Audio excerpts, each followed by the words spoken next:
Hey there, heroes.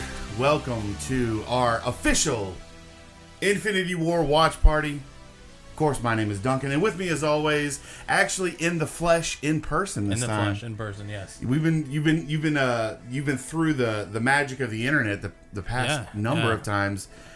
Banana Pancakes, Eric Bartolotta. How you doing, sir? You used your pager, and my symbol came up, and then I flew in. Oh yeah. There you go. We're just gonna loop everything. It's just a picture of a pancake with a banana on it, and it's just like, that's Eric Bartolotta for you. I feel like it's got to be a little suggestive since it's me too. Like yeah, a little bit. So, man, it's I can't believe we're actually doing this. First of all, I think this is like kind of the first time we've actually done a legit commentary on a full 2-hour movie. Or we 2.5 hour, whatever. Two Avengers movies. Yeah, oh, that's right. Yeah, we've done this. I was about to say, I forgot all about that. We did do the first Avengers. That's right. I forgot all about that. After what you could maybe consider the Oscars being a commentary, if we've only gone up from there. We did do the Oscars. Yeah, that was the only thing I could think of was the Oscars, and then I did the finale of Rebels. Yeah. And so, we've done both Avengers. Yeah, we're actually watching it on like a TV this time. We actually are, not a laptop. Yeah, we've upgraded. It's so funny though, man. Like, so first of all, unfortunately we cannot show the actual movie unless we want to actually stay on YouTube. We've had enough trouble with that in the past. But yeah, so we're just going to watch the movie and give our thoughts on kind of some of our theories, some of our speculation. I'm going to clean my glasses. But yeah, you said you got quite a bit that you're ready to bring up. I was trying to tweet, like I was telling you before this. I tried to tweet the first night I got this movie, like a tweeted commentary. Yeah. And I feel like I have so much to say, I couldn't tweet it fast enough. Yeah. This movie, for being 2.5 hours, moves so fast. It's so funny. I've seen this now. I've seen it several times, but it's been a good month and a half since I've seen this movie. So I'm glad to have to be checking it out again. That's what I think. This is number 8 for me. Wow. But that's since it came out, not home video. But the bulk of that now is home video. Yeah. Because I saw it 3 times in theaters, and then it feels like it was yesterday. We went and saw this in IMAX and came back and did the review. It does feel like it wasn't that long ago, but it was like 4 or 5 months ago. April 28th. Something like that. April 28th. Yeah, something like that. So yeah, kind of in typical commentary fashion, unfortunately we cannot show the screen. What the idea is like the way that you guys probably want to go about tackling this is be sure to get the movie queued up on your system. Oh yeah, a little behind the scenes. We almost had a MacGuffin there for a little bit. We weren't sure if your PlayStation was going to work. Oh, don't say that. Yeah, I don't want to jinx it, but it looks like everything is working properly. We've got backups just in case we need to cut and start over. But I think we're good now. We had a little bit of an issue with the PlayStation before we got started. Yep. So, but I think with that said, we are good to go. The movie is queued up. We are on the home screen, the opening screen play, bonus features, scene selection, setup. Dude, I can't wait for the bonus features. I have not watched anything from the director's roundtable is awesome. I cannot wait to watch that. So we've got this queued up. I think we are just about ready to go. So what we'll do is we will count down. You guys hopefully have it queued up at home, and then we'll just sort of watch it together. It'll be like we're just watching it in the same room. It's going to be a lot of fun. Oh, yeah, just put the video up by, put your phone up by your TV and watch us watch it.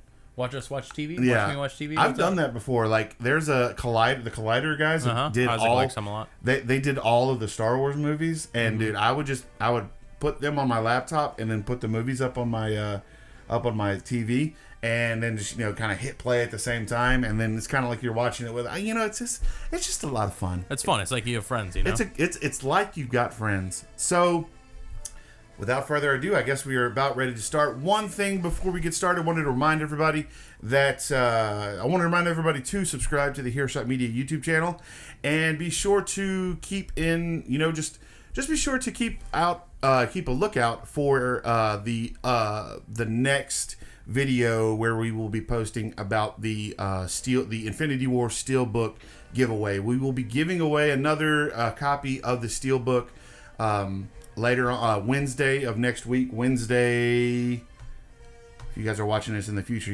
guys don't So really you care. do multiple videos for that, or I'm thinking I'm going to do just another quick one where I'm just like, hey, just a little, because people are going to forget about that first video. You know what I'm saying? So I was going to do another quick one and then one final one with the last one. Wednesday, the 22nd of August. And of course, if you're watching this in the future, you guys could care less about that. But hey, you should have been here earlier. Could have won a copy of the Steelbook. But anyways, what was the guy's name that won the first copy? John Bernardo. John Bernardo of from Pardon the Gamer. Of Pardon the Gamer from Ontario, Canada. And we have got that headed his way. And we appreciate him for being a good sport and following that first video. But with all of that house cleaning out of the way, let's sit down and check out this fantastic film. I think we're ready to go, Eric. What do you say? You ready? I'm ready. We will go. Eric, go on ahead and count it down. Oh, play. Okay. Wait, hang on. Okay, All right, there we go. We're not playing it with wait before you.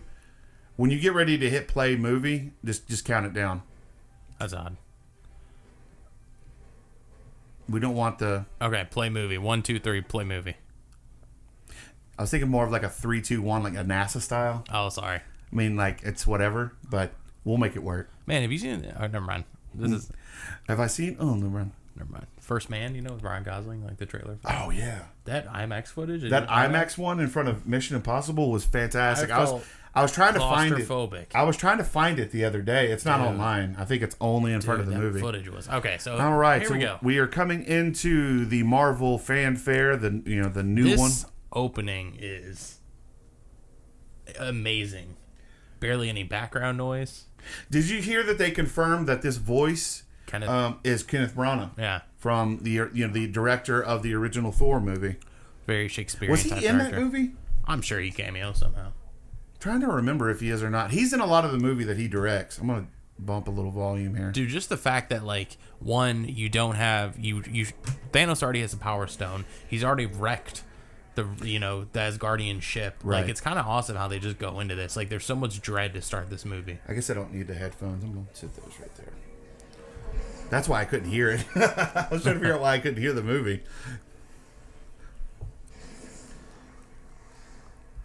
You hit record on the camera, right? I did. Okay.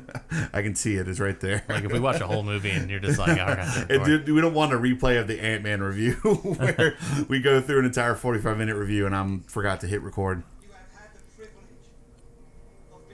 Remember when we saw this in the trailer and everybody thought that was Loki that was walking around all those dead bodies?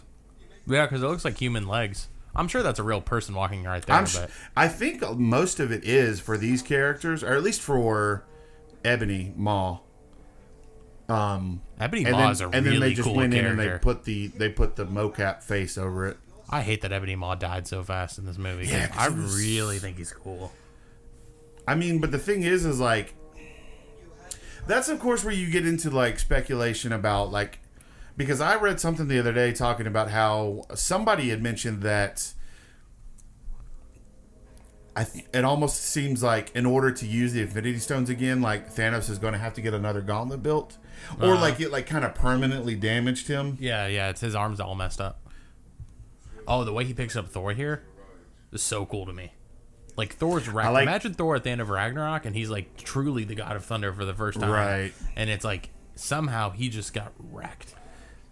I like how, it's funny. I remember the first time we saw this, I didn't even know that was him right there. Like, they don't make, you would think in a typical movie they'd give him like a one shot. Say the word Thor or something. Yeah, like you would know that that's him on the ground. Run from it. We were talking about this before we hit record. Like, do we think? Well, first of all, I mean, to let the cat out of the bag. Of course, I think all the characters that die in this movie, I don't think are actually dead. I think some are more dead than others. I don't think you're going to see Heimdall again. I kind of think you might not see Gamora again. I think you will for sure. You think so? Even though I think her death should be permanent unless it's like an alternate reality or a past Gamora. I think that's kind of how you get around this. When they say the characters are dead, I think they're going to go back in time to get some of these characters like before the events of Infinity War. Like an alternate reality version of them. Well, I think... I kind of am of the opinion. I think if anybody is for sure still around, it's Loki. See, I don't. I don't think he necessarily fakes his own death. I think he, but I mean, we know for certain that time travel is going to be a part of the next movie. So do you think he's gonna like jump back through or go back? I think that kind of is going to be the answer to the question of how you bring anybody back is time travel. Yeah, I don't know. I mean, I like the idea this is where he dies because it is kind of... It is very poetic. It is, and it's kind of anticlimactic in a way that it is climactic. See, I think Loki needs... That's the line right there that you were... Yeah, and I kind of feel like that's referencing... The sun will shine the on star us again. with our favorite... our favorite character. dwarf. Oh, God. I saw where they did the Funko Pop for it, and I'm just like, please, no. That is what they call him, a dwarf, right? Yeah, he's technically a dwarf in this. This part is, dude, in the theater... The theater went nuts multiple times, but this part especially. So did you read the story that was talking about how, I think it was one of the Russo brothers was like, or a producer or something was like, Thor, that Hulk is not afraid of Thanos. No, he's sick of like being like Banner's savior. I can't, dude. But I kind of like the idea that he's afraid of Thanos. You gotta think. I kind of liked it too. Yeah, he beat the fear into. Yeah, he's the first time he's ever really been beaten. I love this too. How they shoot this, because clearly this is all CG right here. Right. But like it's such like a like in your face. Like it feels like someone's like up there with a GoPro. You know, we talked on the last edition of the HeroShot podcast. If Infinity War has a shot at winning that the new Academy Award category, like. Achievement in popular film or whatever they're calling it. I think this has can't think of anything else that's come out this year that looks better than this. I'm saying like as far as like technical achievement goes. I'll point it out because I thought when I was watching it there are parts that, and maybe it was like the 4K or something, but there's a couple times Thanos clearly they were kind of like they were working on those scenes late or something. But there's sometimes Thanos looks amazing. Yeah. You can see the hair when you can see like down the stubble on his head and stuff. Oh, it's so good. This is I like how Heimdall had to like summon like dark magic and. That was a mistake. Do you follow Josh Brolin on anything? Not really, no. He's pretty funny. I'd say like if there's an article about him tweeting or Instagramming, then I'll look at it. But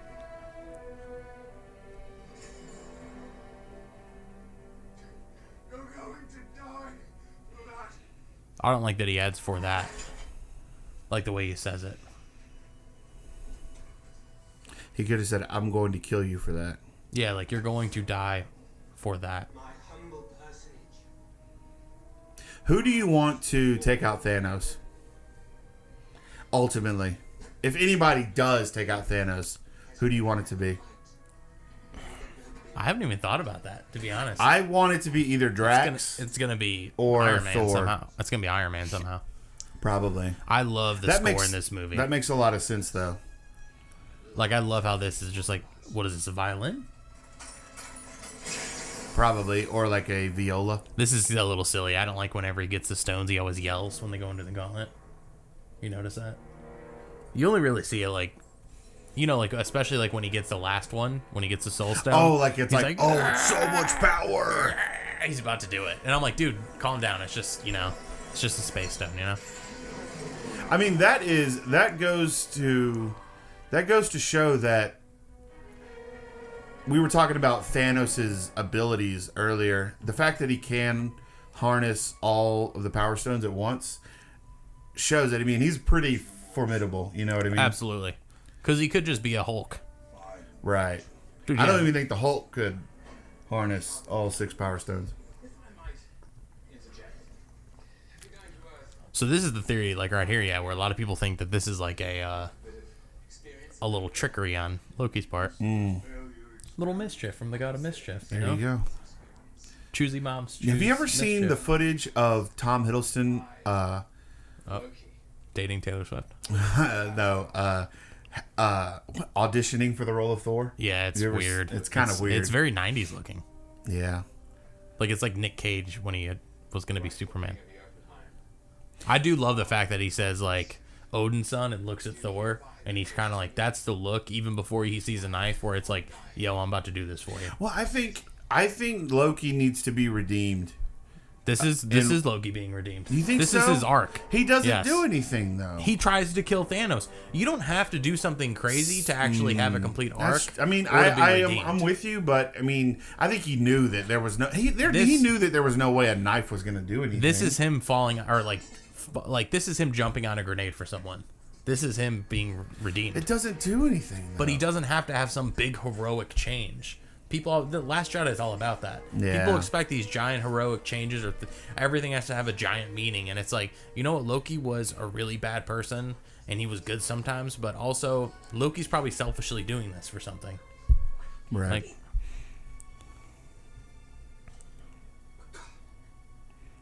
that's the thing. Loki was probably doing this a little bit because he wants to be the big bad.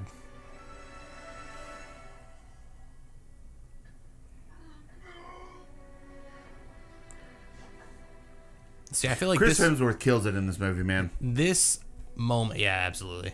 The more I watch the movie, the more I think he's like the MVP of Infinity War. I think he really is. I think. See, I think that line is very like meta. I really do think that like if you bring Loki back in modern day, like it's not a past version of Loki or something, you completely ruin the first 5 minutes of this movie.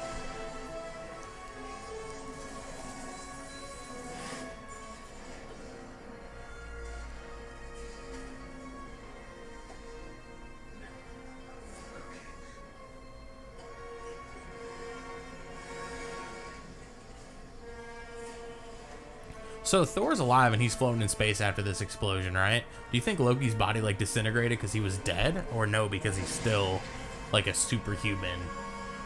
You know what I'm saying? Like, you think maybe his body's disintegrated? He's probably just it's probably floating out there in space. Maybe Eitri will find it. But I mean, he's not. But he's also not technically Asgardian. Remember this shot in the trailer? The first trailer where they flipped it upside down, though? Yeah. And everyone thought that was like Thanos' ship coming down or something? They didn't make it look like it was the... Somebody did say that it was Hulk. I forgot. There was some stuff about this movie that people got right on the head. What I thought was interesting was I got to listen to the actual commentary with the Russo brothers, but apparently this line about him getting a tuna on rye or whatever was in the first draft. I'm like, that's so weird to me, like the little lines like that. Or tuna melt, yeah. Dude, Doctor Strange is so cool. The thing with there was that no one knew for the longest time who. What's the guy's name? The guy from Game of Thrones. Peter Dinklage? Peter Dinklage. Like, people were wondering for forever who Peter Dinklage was going to play. Oh, chill alert. And if you went and looked on the internet, there were tons of articles that called it, that said that he was going to be playing Eitri. I want you to go ahead and remember maybe the fact that someone from HeroShot actually called it. Did you? This guy. Remember we were predicting and I Wikipedia'd it? Yeah. And I said Eitri the Dwarf, yeah, because he made Stormbreaker. Even though going into the movie, I actually didn't know he was going to have Stormbreaker because I didn't see that trailer. So I never knew about Groot's arm or anything. Yeah. We had talked about that on the podcast. I really had no idea what his story arc was going to be. I had a dream about it. It was so real. I'm not a big one of my fan favorite lines from this movie's coming up. The monsters? I'll tell you. Not a huge fan of this interaction. You brought up the most dark thing ever. What? Oh, the baby thing? About if Gwyneth Paltrow is actually pregnant with Tony's baby, if she didn't make it through the snap and the baby did. Yeah, just any pregnant lady, if you don't make it through the snap, does the baby's a different soul technically? I don't think that's dark. It's science. I think it's strange. Like, I feel like This is it. Hold on. I need you to come with me. Oh, congratulations on the wedding, by the way. I'm sorry, you giving out tickets or something? Dude, that is my favorite. Yeah, like he's I'm sorry, you giving out tickets to something? So, I've read this last night. I feel like this is like a theory commentary. But the fact that he congratulates them on the wedding, which we know that he's going to get married, right? the way he actually congratulates them on the wedding, like they already got married, and then also there's going to be a thing Because they aren't here. technically married yet, When right? when Tony Stark brings up Steve Rogers, apparently Doctor Strange or something goes, "Oh boy," or "Oh great," like, and like seems very annoyed. And it's like, well, yeah, because when he looked into the future, he saw a couple things. He did see Tony and Pepper getting married, and he sees something with Captain America that's going to annoy him. You know, it's funny.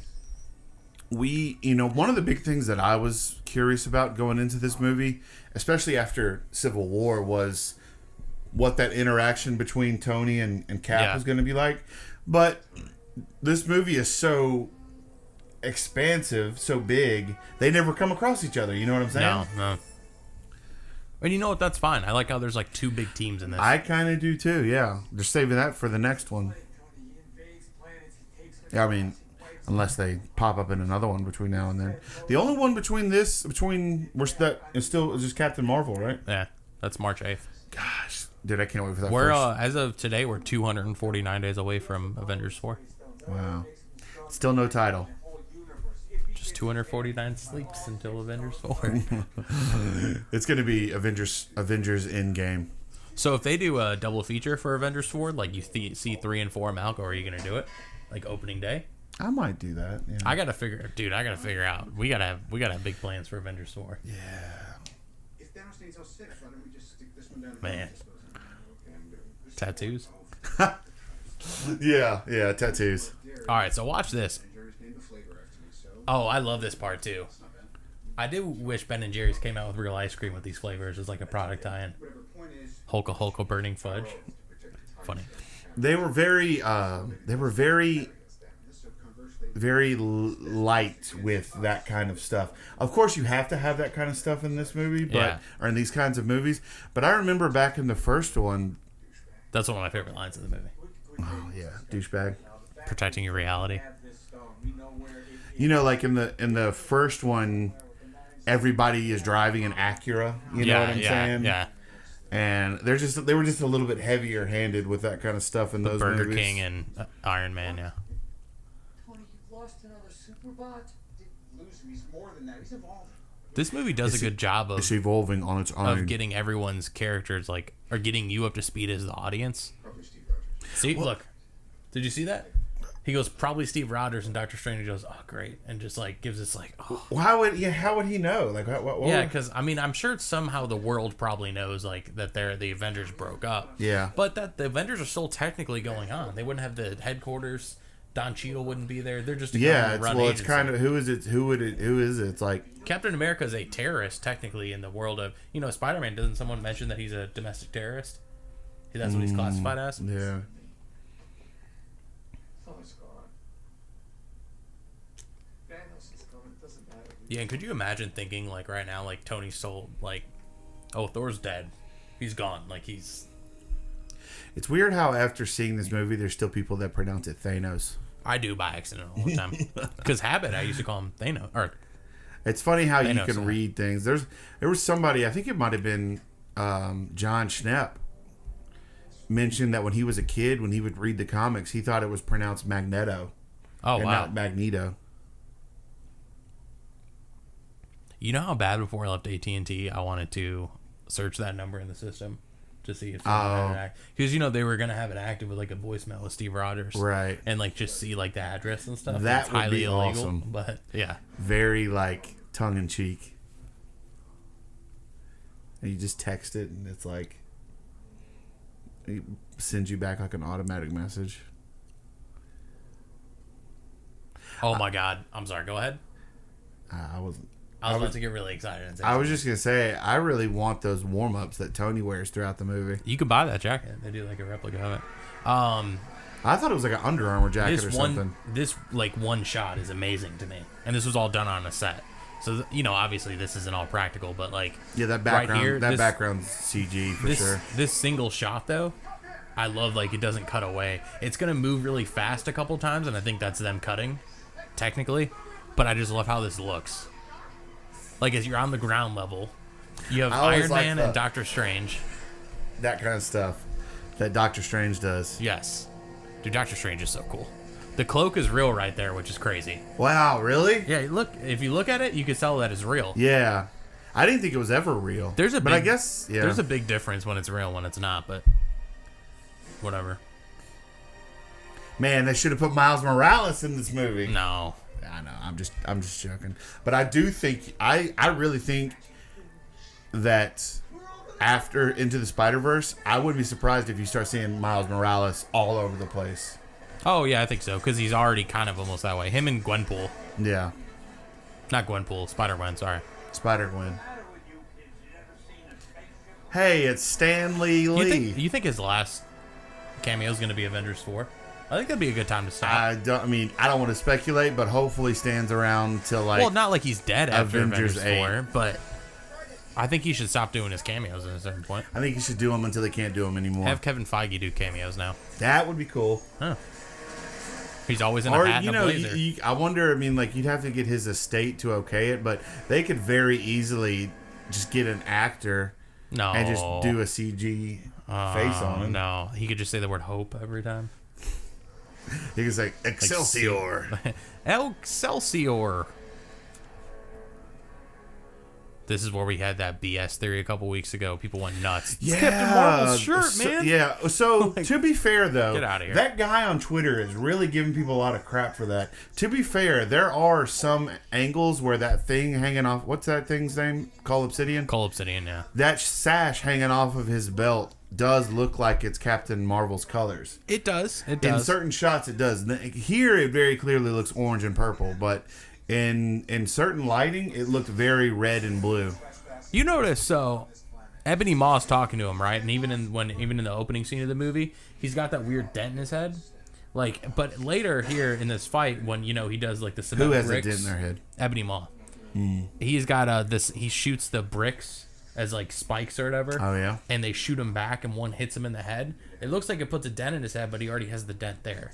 Like I don't know how to explain it, but the first time we saw the movie, I noticed it. This is a really cool way of how the Hulk's not in this movie. And it also evens the field quite a bit. It's a creative way to go about tackling, because that's why I love the fact that Hulk and Thor weren't in Civil War, you know what I'm saying? Yeah. They're just kind of your ace in the hole. Winner. Yeah. And what this did is not having really the Hulk, because Bruce Banner is still very much in the movie with the Hulkbuster armor. But what makes it so good, dude, that's such a sweet jacket. Yeah, it is. Dude, that just gave me goosebumps there. That's technically like the Extremis armor from the comics, and I love the Extremis armor. It kind of comes out of his skin. But they call it Bleeding Edge in this movie, and I think the comics, they call it Bleeding Edge now.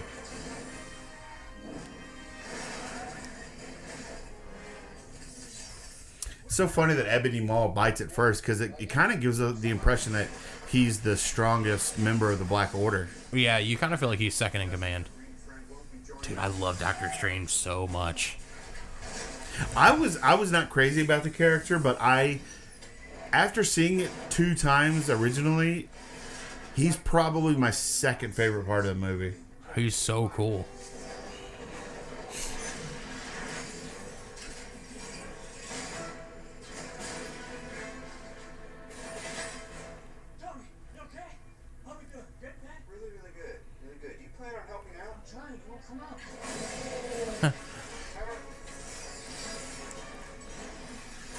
Did he say timeout just then?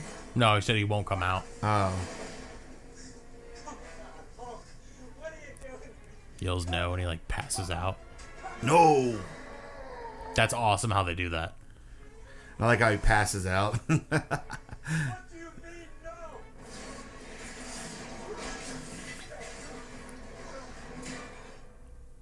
Hey, man. Nah. Kid, where'd you come from? I always thought right there, and he says, "Your mama." I wonder what he says. I don't know what he says, but he says he came from the future.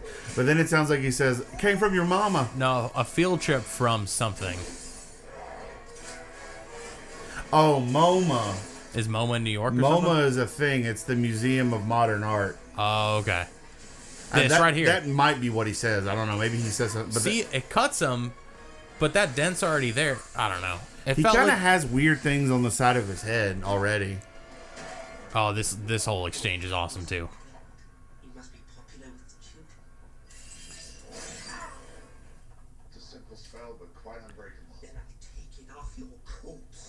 Take it off your corpse.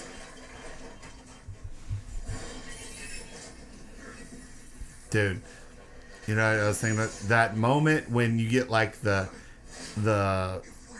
several copies of Doctor Strange at the end. Mm-hmm. Oh man, so good. It's great. Doctor Strange is amazing. You ever wonder like what he was gonna do with the Time Stone there? Because he was gonna have to go ahead and like make it vulnerable in a sense to use it, but he was willing to use it right there. Like he doesn't like to pull it out, and he pulled it out to use it. Where's Spider-Man attaching to right there? Yeah. That like those first two ones. It's attaching to the clouds.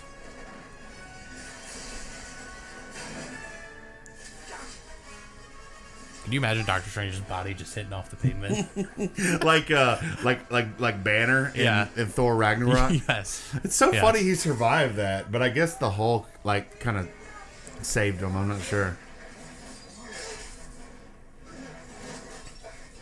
This part's really cool.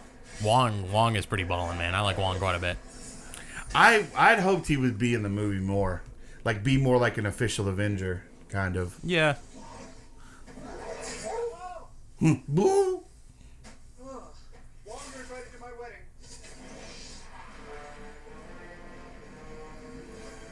These ships are very interesting to me. I know we see the inside of it, but I'm like, what's up with this? Interesting design for sure.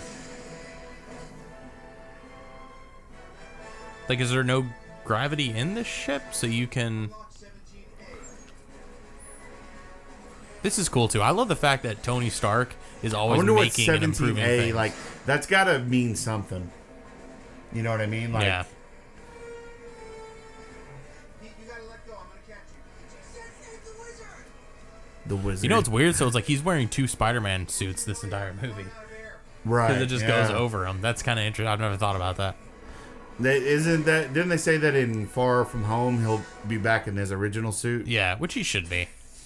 The Iron Spider suit isn't like logistical all the time. That's for end of the world battles only. Yeah. It doesn't look like a suit he should wear all the time. I can't believe they like when they showed that in that shot in the first trailer. I was like, what sucks is they couldn't get around not showing him in the Iron Spider suit at all. Someone tweeted last night, I quoted him, and I've told you this a couple times, but I really want Avengers 4 marketing to just be like past scenes, past stuff, new footage. I saw that on Twitter. Yeah, Man, I'm all about that. Somebody on Twitter was like, make the Avengers 4 trailer nothing but clips from the old movies. Yes. And I agree. I think that would be cool, but man, they wouldn't do that. It's not realistic, but man, how cool would it be if we don't see any footage? That would be very cool. Or they just do like a scene, like a 2-minute scene going into the movie, and that's all you see. You don't see a traditional trailer. You know, I did a pretty good job of staying away from spoilers with this movie. It's hard not to get Avengers. I search Avengers 4 spoilers all the time now because I want to know. But I don't really think too many spoilers got leaked for this movie. No. There were things like, you know, him having the Iron Spider legs come out of his outfit and stuff. That was from like toys and sideshow collectible stuff, but, though, right? You know, like you know, I remember talking at one point, having a conversation talking about the Lego toys that had come out for this. Oh yeah, and I was convinced that at one point Tony would wear the iron. When I saw that, I got disappointed. The Infinity Gauntlet. Oh, now it's all spoiled. I love that it actually wasn't in the movie. I was huge too with the fact that I didn't want this when it came out that it wouldn't necessarily be part 1 and part 2. I did not want this to be. I didn't want it to end with Thanos dying. Remember, even at one point on one of the shows, you and Garrett were like almost convinced that Thanos could like be not be the bad guy in 4. And I was like, no, he's got to be. Yeah, like, he's got to be the part 2. Like, you don't build up this much to do 2 hours. I don't remember exactly. Somebody had made a compelling argument at one point that like what the idea was, like, you know, you take Thanos to the brink in this movie, and then he kind of goes off and hides away for the next one, and then in another Avengers movie you bring him back. No, I think he's a big bad. You get your 2 movies and you destroy him. Who is the big bad after this? You know. Dr. Doom. I think you got to take it back down a little bit or do different things. Dr. Doom, Galactus. I just can't wait, dude. They don't need one right now. I really want to see one thing. Adam Warlock. in the movies. I'm just not sure. He's an intergalactic bad. That's a bad thing. Like I think what is it, Kang the Conqueror, right? Like the time traveling guy. He could be interesting. Yeah, that especially would be cool. if time travels in 4, you can immediately sow the seeds a little bit for like, oh, like someone else is time traveling. Like I don't like that. Like that's Kang's thing.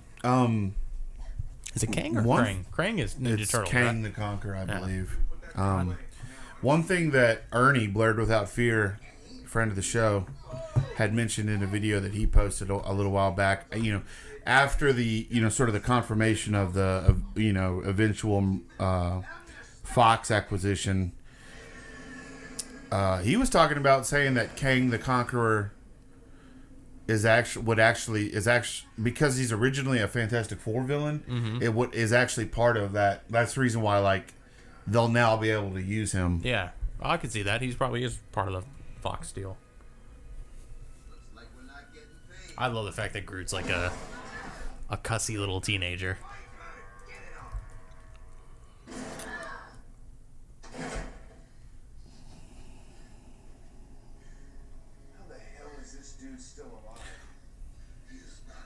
He is not a dude. You're a dude. This movie really becomes a Guardians of the Galaxy movie in their scenes, and it's kind of cool how seamless it is. Right. He got so jacked for that first Guardians movie, and I feel like, he has slowly, like, let himself go a little bit. Yeah. Just more than when, like, but he's more natural now. That shot from that first Guardians movie where, like, they had just cleaned him in the prison, and he's got those little like robots floating around him. Dave Bautista has a weird belly button. Now I'm gonna stare at it. Is it the makeup, or does he have a... No, it just looks like, he's worked out so much. His belly button looks kind of like a smile. Oh, smiling at you. He's just, it's from his physique. His wife and daughter were murdered, but his belly button's still smiling. God, remember this post-credits teaser in the first trailer? Oh, man. Who the hell are you guys? And it was actually kind of a different shot. Who the hell are you? Because they were all standing, like, in front of each other. Oh, he does say you guys. The entire time when in Thanos, he only ever had one goal. Okay, so here, question, because it actually bothered me when I first saw this movie. He used to kill people. Does it, and now I think it's fine, but does it bother you at all, the fact that they almost had to retroactively make Gamora know where the Soul Stone was? Like, in a sense, like, because she dealt with the Power Stone in the first Guardian, so a couple of years ago in this world, she dealt with the Power Stone, and she probably knew at that time, unless she learned about the Soul Stone, at least where it was. Well, she knew what the Power Stone was. Yeah, but the fact that nobody else knew what it was. She never brought up, like... Oh, I've run into these before. Or not, yeah, or just like... I hid one of these on a planet once. Yeah. Or I know where one is. It's just... Yeah, like, this is significant to me. Which really, in the beginning, the first scene of Guardians... Dude, I'm going to have to go in later and edit out all of my yawns. I don't know why I'm so tired right now. How would you edit out a yawn? I would just go back and just edit out the audio and audio. To where it doesn't... I don't know. I might keep them in for authenticity. Most people are going to be watching this at night. Sets the mood, you know? It's just so annoying when you're like... Yeah, I yawn all the time.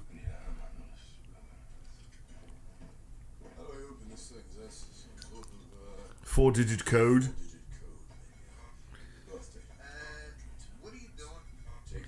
Dude, it cannot be understated how dude. Your voice deeper. No, you are. You're imitating the God Man. The God Man. Oh, I'm not. He just did it again. This is my voice. Now, the girl who plays Mantis has a very strange name. It's like Palm Clementoff or something like that. Yeah, Palm Clementoff. He's trying to copy it. Enough! He's doing it first. We need to stop Thanos, which means we need to find out where he's going next. No, He must be going somewhere. no. What I was saying, though, is it really can't be understated how they've figured out the perfect way to use Thor. You know what I'm saying? Yeah, they have. Like, it took him a few movies to figure it out. Like, because his character is completely different than he is at the beginning of the original Thor movie. Mm-hmm. But they really have figured out the best way to make him work. Not going for one of the other stones. It's a little funny Six that stones. it's almost like he's more immature now in a sense than he was when he in the first Thor movie, even though like the stories are inversed in a sense. I agree. Destroyed my ship and slaughtered half my people. The time and Mind Stones are safe on Earth and with the Avengers. The Avengers? The Earth's mightiest heroes. Like hitting You may be on the team, I don't know, I haven't been in a while. The Guardians call Earth Earth, and then aliens call Earth Terran. Terra. Well, I mean, Peter knows that it's called Earth. Yeah. He's probably told. Then we have to go to no. Everyone knows that he's an Earthling. Ooh, I don't like that word. Earthling. Earthling. Yeah, sounds. He's a Terran. Earthling. You remember that big fuss I made before this movie came out about how would the Guardians be able to speak with the Avengers? Oh yeah, with the microchips and all. Yeah. Yeah. And then it's so funny that James Gunn actually butted into the conversation and confirmed it, that their translators actually, doesn't, it not only allows them to understand every language, but it projects that person's language out of them. My ship. I'm not going there. Wait, what kind of weapon are we talking about here? The Thanos killing kind. The Thanos killing kind. Should all have a weapon like that? No. You simply lack the strength to wield them. Your bodies would crumble as your minds collapse into madness. Is it weird that I want to do it? That's such a Ragnarok line. If we don't go to A little no, bit, actually. Thanos retrieves another stone. He'll be too powerful to stop. He already is. I got it figured out. We got two ships. You know what's very funny is, like, you ever look at like how a set looks when it's like from behind the scenes, and how I guess just like the lighting and stuff, it makes it look completely different. You know what I'm Yeah, saying? for sure. You're only going with him because it's where Thanos isn't. You know, you really shouldn't talk that way to your captain. Come on, put that game down. You're right, your brain. Bid you farewell and good luck, morons. Bye.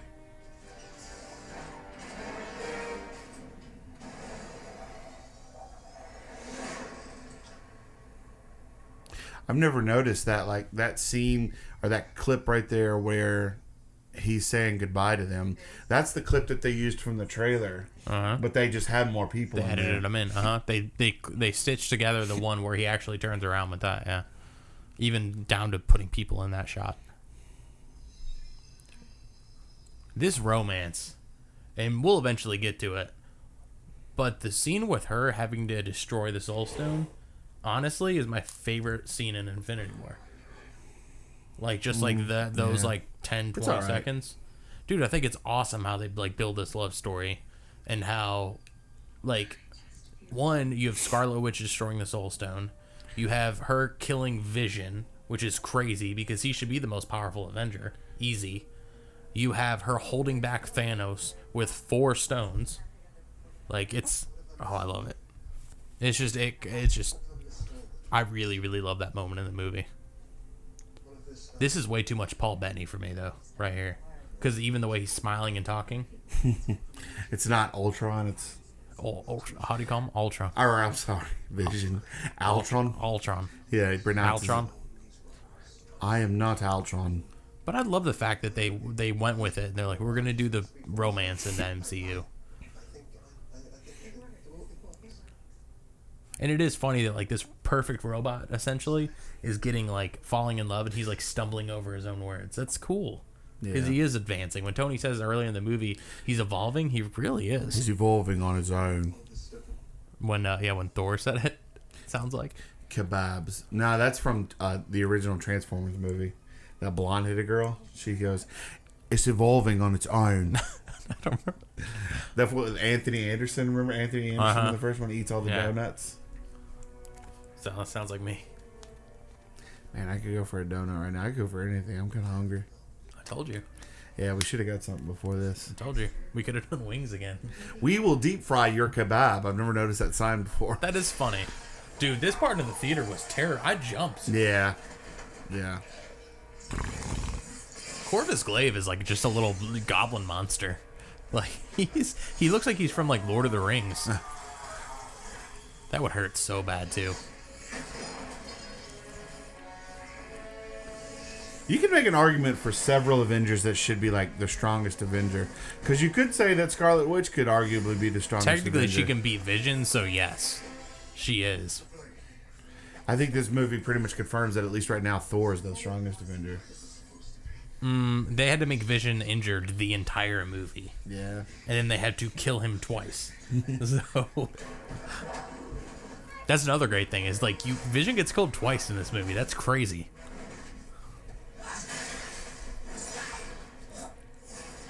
This whole fight, this whole sequence too. And you kind of knew it was going to lead up to Cap because of the spot in the trailer where he grabs the glaive or whatever it was, or like the spear. But man, like this scene, I wasn't thinking about waiting on Cap to show up because I was so into this fight. Right. It's a cool fight.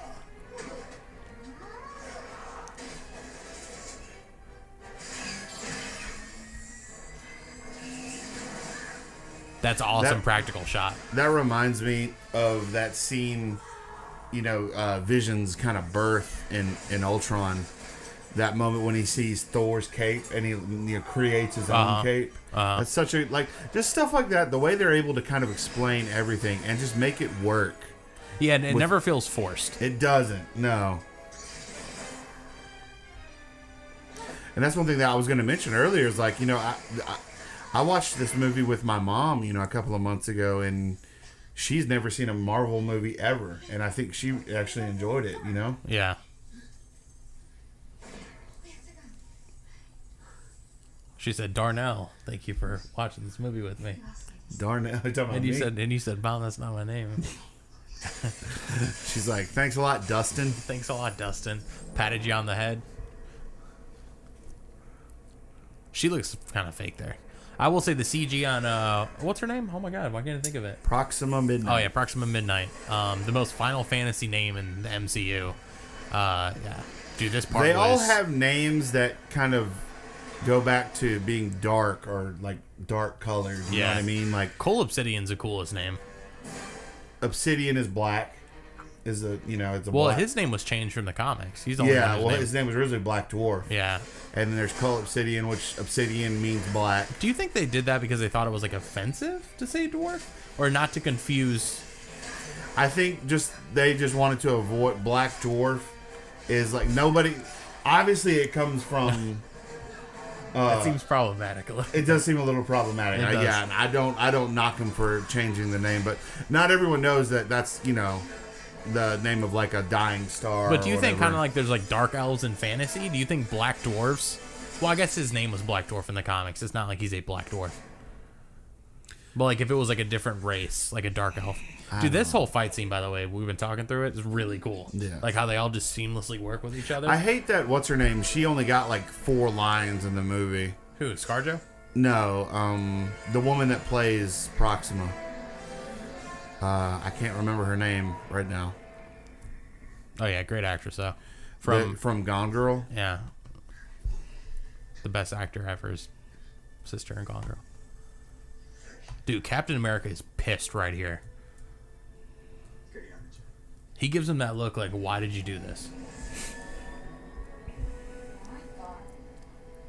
This shot's cool. I like the way this set's set up, even though it's like a Quinjet. But Carrie Coon. Carrie Coon. Just wanted time. Home. Home. Even though Cap doesn't get a lot of love in this movie, as far as like him being in it too much, I do love all of his scenes. Everything he does in this movie is like meaningful, and that's what a movie like this needs to do. This scene came out of nowhere for me, because I remember when Andrew. You see his logo? I like that logo a lot, especially with the background. That's bouncing cool. off there. Dude, Yeah, that's awesome. That's cool. That's I like awesome. that. I really like that.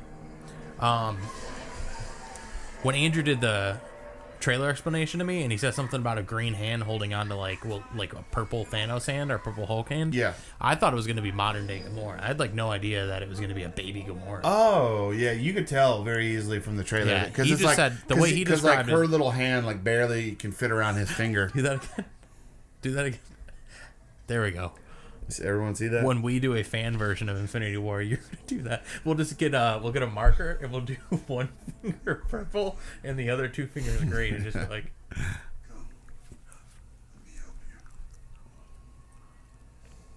Great actress too, whoever she is. Like, I really like this scene. Do you feel like this? Dude, I really think Brolin should be nominated for Best Actor for this. I'm not even joking. I'm gonna be honest though, if Andy Serkis never got it for Caesar for Planet of the Apes, there's no way Brolin gets it. Even though that's like saying that's like unfair to say that he shouldn't because someone else didn't, but Andy Serkis is the creme de la creme. I just think he killed it in this role. He did though. He did. And hey, he'll have a second chance. Although we don't know how much Thanos is in for.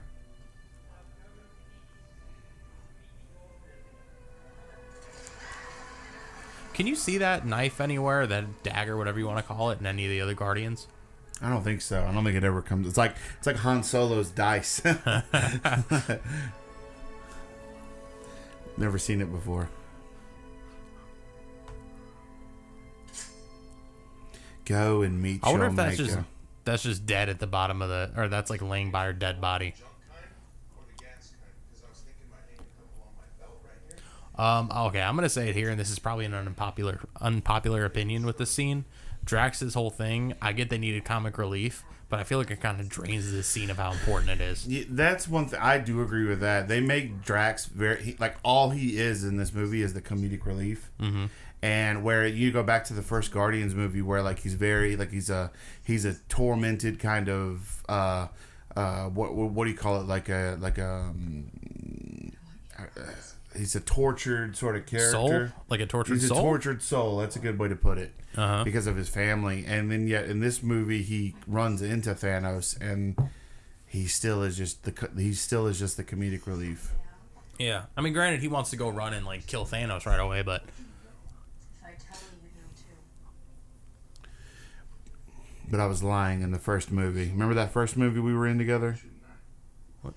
what about it? The first Avengers? Yeah. Oh, you're talking about this. I thought you were talking about us. When they got the Power Stone in the first Guardians. Trust me. I'd like to. I really would.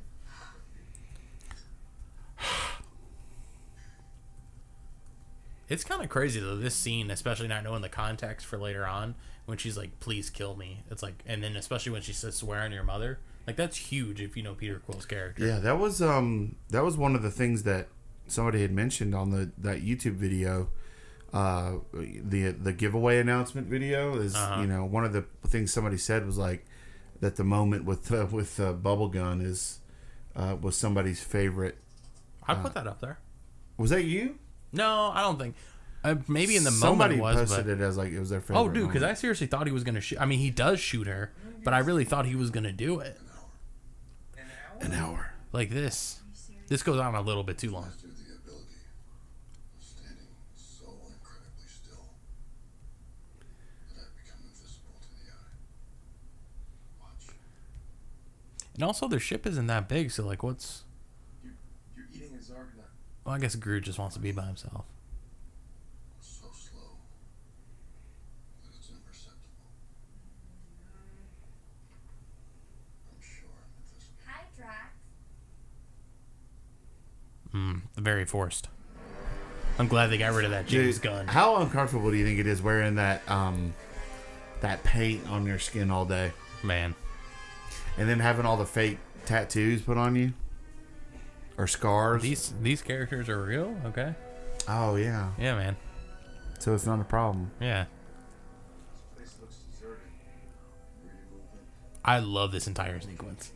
And when she kills Thanos and it's fake, that blew me away because I was like, oh, she just killed him. This shot's one of my favorite shots in the movie Oh yeah, because that's such a not a James Gunn Guardian style shot. The way they're walking out of the ship, and it's 2 seconds, but I'm like, that shot's always going to stick with me. You know, I still have not been able to spot the character from Oh, Tobias Funk? It's right up here. from Arrested Development. Dude, it's right up here. If you see it, point it out to me, because I've watched this movie several times and I'm never able to see it. Right there. Where? To the left. Over her left shoulder. Oh, okay. Yeah. I guess I was looking for like a yellow or what, the orange or yellow jumpsuit from.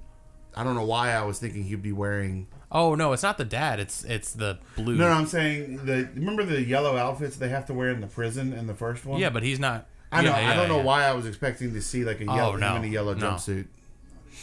It's yellow, right? Yellow or orange? Yeah, both. Whatever it is. I think It's like a mix. I love that Benicio came in for like a day to do this. Remember, this scene was like the first one that was like leaked or released in a sense, and it wasn't finished. So any shot that shows Thanos, they would do the sound. You could see the sound when it leaked online, but there was no picture, and it would just cut to this. And even like Benicio del Toro, you could see him. I don't remember that. The first thing I ever heard, and that was from Comic-Con last year, was the scene of Thanos throwing the moon. Oh, that scene was crazy. I was at work that day, and we like stopped working just to watch it. Okay, like that moment right there, like he gets pretty intense. That's so good looking right there, man. That close up of his face. It's amazing. The close ups are very good, but see, like that's less okay. This right here, like the score. I'm telling you, man, I love this score.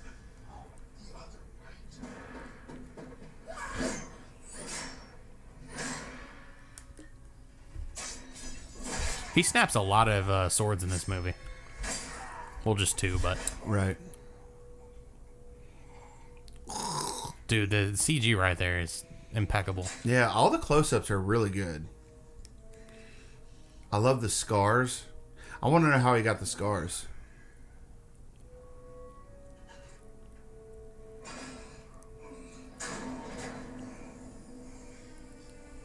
Dude, I love this that she cries like it like gets him to just. He knows that he's got her. Daughter. Does he have any stones right there in the gauntlet? Yeah, he does. Yeah. Okay, he has a power stone. Oh yeah, because the. Yeah, okay.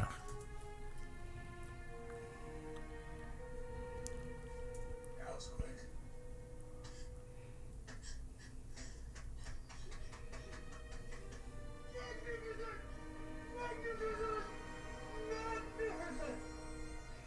Oh wow, it's so clear. Watching that in the theater, I was never actually able to tell what he says. Magnificent. He says magnificent. Yeah. I remember that part. Like I couldn't. And at first- I couldn't quite understand what he said, but that was very clear there. And at first you think it's him. I thought he was saying like, "Oh, that's it. Like that is it." Oh, okay.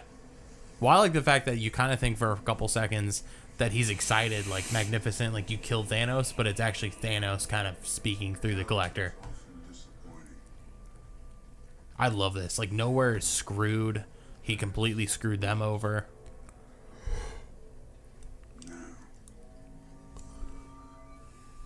Reality can be whatever I want. You knew I'd come. I counted on it. There's something we need to discuss, little one.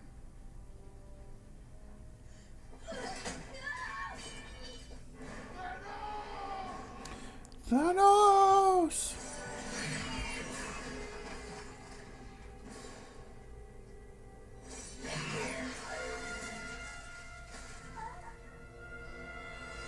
Let her go, Grimace.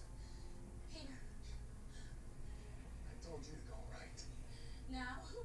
Really? You let her go. This scene's so good. I like to think of myself more as a Titan-killing, long-term booty call.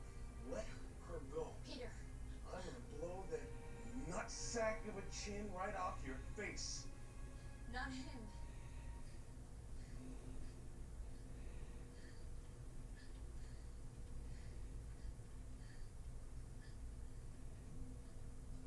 This may be Chris Pratt's best like 60 seconds of acting. I love it. Yeah.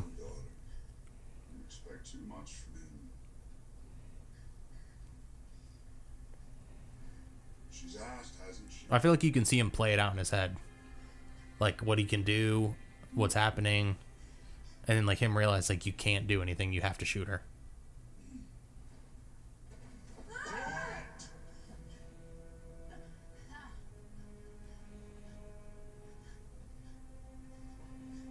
I told you to go right. More than anything.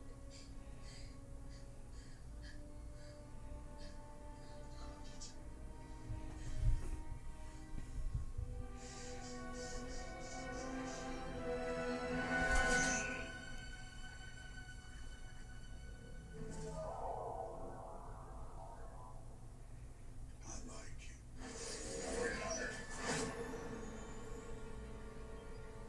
I never noticed the wind chimes. I don't like that. That was a little odd. They do that another time in this movie at some point, but I don't like wind chimes. It's like Dave Matthews Band back there. Ants Go Marching starts playing as Gamora's getting thrown off the cliff. We need to just stitch that together when Thanos is going to grab her to throw over the cliff. It's Dave Matthews Band. Satellites lost in somewhere in the red. Don Cheadle's shirt looks like the Grizzlies' new uniforms. With that like design around the collar, you know? Oh yeah. Maybe a little Easter egg. Dude, Thunderbolt Ross is I a want him baller. to be Red Hulk so bad. We got to keep him in the MCU as long as possible because he's awesome. I don't think they're ever gonna do it though, just because I don't think that guy could like pull it off. That actor, You have second thoughts? Not anymore. Don Cheadle. Mr. Secretary.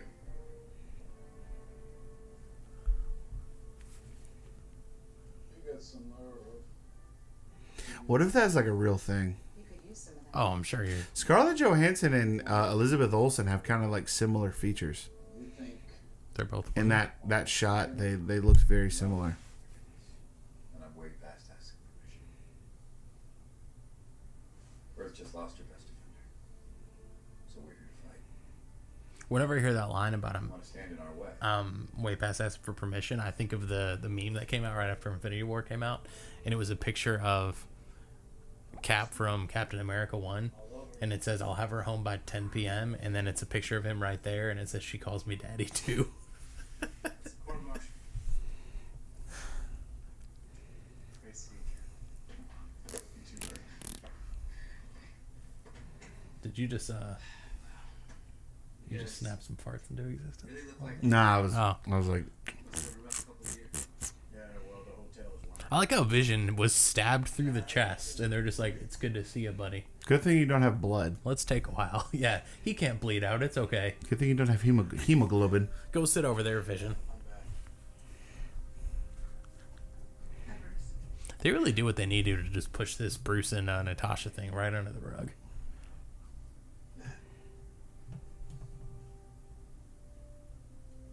You think they... Oh, no, they couldn't have sex, right? We got her suit. It's like split her in two. We all I don't know. She's Black Widow. She'll be fine. After the whole Accord situation, he and Scott took a deal. He's too tough on their families on house arrest. Who's Scott? There's an Ant-Man and a Spider-Man? There's an and a Spider-Man. Thanos has the biggest army in the universe, and he is not going to stop. We really don't see that army. He gets... Because the Outriders Not really. aren't really there. Hold on, we have to protect. That's what I think we get the big army battle scene, like a big battle scene in A4. What if you just had a bunch of different Avengers from different points in time, including the future, fighting like an army of Thanoses?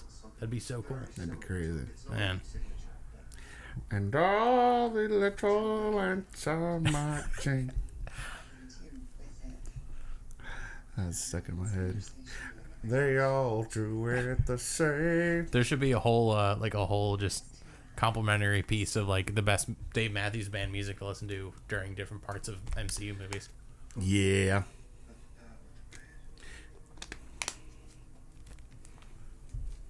Dude, I love the fact that like Steve Rogers looks worn in this movie. Like he just looks like He looks so warm in this movie. he's sick of this. Like you can just tell he's like, just I'm sick of this life. A lot to save how many millions of people? Tell me, why is this any different? Because you might have a choice. Your mind is made up of a complex construct. Complex. Jarvis, Ultron, Tony, me, the Stone. Ultron. All of them mixed together. Ultron. All of them learning from one another. Yeah, what if it just zoomed in on Vision's face and he goes, I'm saying that Ultron. take off the stone. Oh, you mean Ultron? You mean Ultron? Perhaps the best parts. Age of Ultron. Not me, not here. There should be a crossover called Alftron, and it's Alf, but he's a robot. Good one, bro. I know. You would have thought the second coming came back when this part happened in the theater. It's like, I calm was down, pretty everybody. stoked. I thought it was fine, but we knew the part was coming up. Right. I was more excited to see Captain America show up when You he know, did. never mind. What? I was just about to say the text didn't pop up at the bottom, but it just did. Wakanda. Wakanda forever. I never freeze. I never freeze. I can't do it. I never freeze. Get this man a shield. Get this man an arm.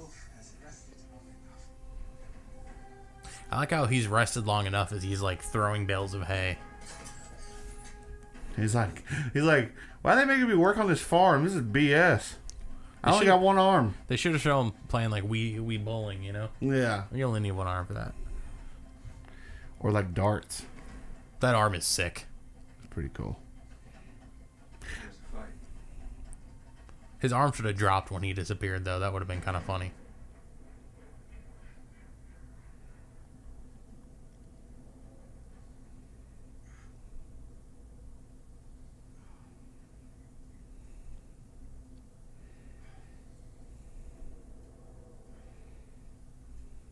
In all the time I've served Thanos, I have never failed him. Squidward. If I were to reach our rendezvous on time, with a timestamp still attached to your vaguely irritating person, You're vaguely irritating person.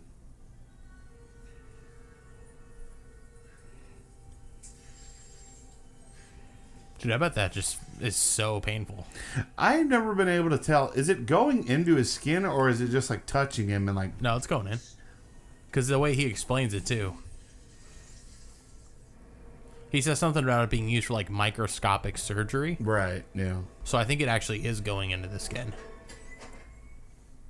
Wow, you were seriously loyal. You said I agree with you. Yeah, I was speaking of loyalty. What the? I know what you're gonna say. You should not be here. I was gonna go home. I want to But hear it it. was such a long way down. I love that And now I gotta hear it. Doctor Strange's cloak is like a character in itself. That was one of my favorite parts of the first Doctor Strange movie. That's like actually. ingenious, man. I'd like to know. I'd like to meet the man who thought of that.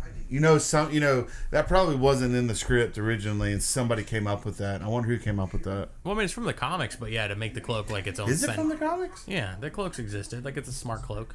I didn't know that. I thought it was Yeah. just part of his outfit. Part of that outfit from that picture. You know what I'm trying to say? By the hoary host of Hoggoth. I need to watch Ragnarok tonight. I haven't watched Ragnarok since the theaters. It's on Netflix. I don't have Netflix. Oh, bro. Oh, brother. Ever see this really old movie, Aliens? Aliens? they were originally designed for microsurgery. For microsurgery. They were originally designed like he's like a Mary Kay consultant. Would end your friend's life in an instant. I gotta tell you, he's not really my friend. Saving his life is more of a professional courtesy. You save nothing. Your powers are inconsequential compared to mine. Yeah, but the kid's seen more movies. This is crazy how fast this happens.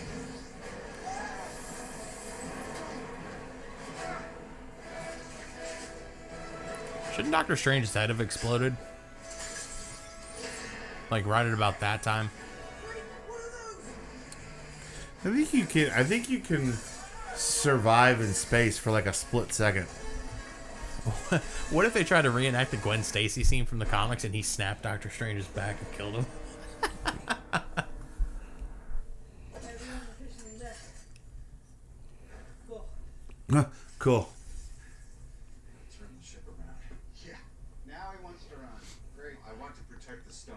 Right here's another one of the all-time great lines of this movie, For what? or exchanges, I should say. Who just saved your match glass? Me. I seriously don't know how you fit your head into that helmet. Admit it. You should have ducked out when I told you to. I tried to bend you, you refused. Unlike everyone else in your life, I don't work for you. And due to that fact, we're now in a flying donut, billions of miles from Earth with no backup. I'm back up. No, you're still away. The adults are talking. I'm sorry, I'm confused as to the relationship here. I mean, what is he, your ward? No. I'm Peter, by the way. Doctor Strange. Oh, here's my made up names. I'm Spider-Man then. That's amazing. It still, to me, sounds like he says Spider-Man. I didn't hear that. Spider-Man? Every time he says that, I hear I feel like Spider-Man. he's like deaf or something. Stark, Spider-Man. Can you get us home? Yeah, heard you. I'm not so sure we should. They all do it the same. Time stone to Thanos. I don't think you quite understand. What's at stake here? It's you who doesn't understand that Thanos has been inside my head for 6 years since he sent an army to New York and now he's back. And I don't know what to do. So I'm not so sure if it's a better plan if I want on our turf or his, but you saw what they did, what they can do. Listen, Mr. Fix not expecting it. So I say we take the fight to him.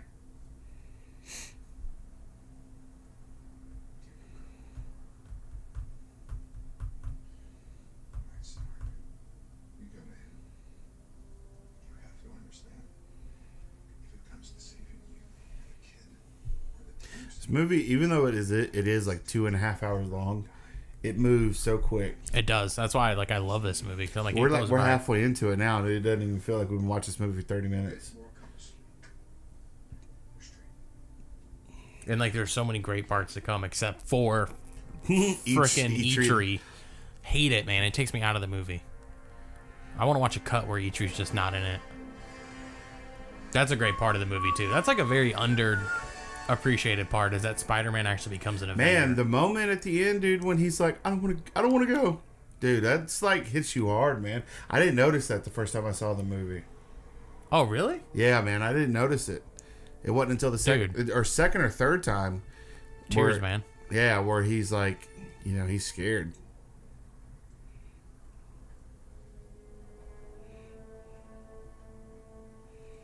I thought you might be hungry.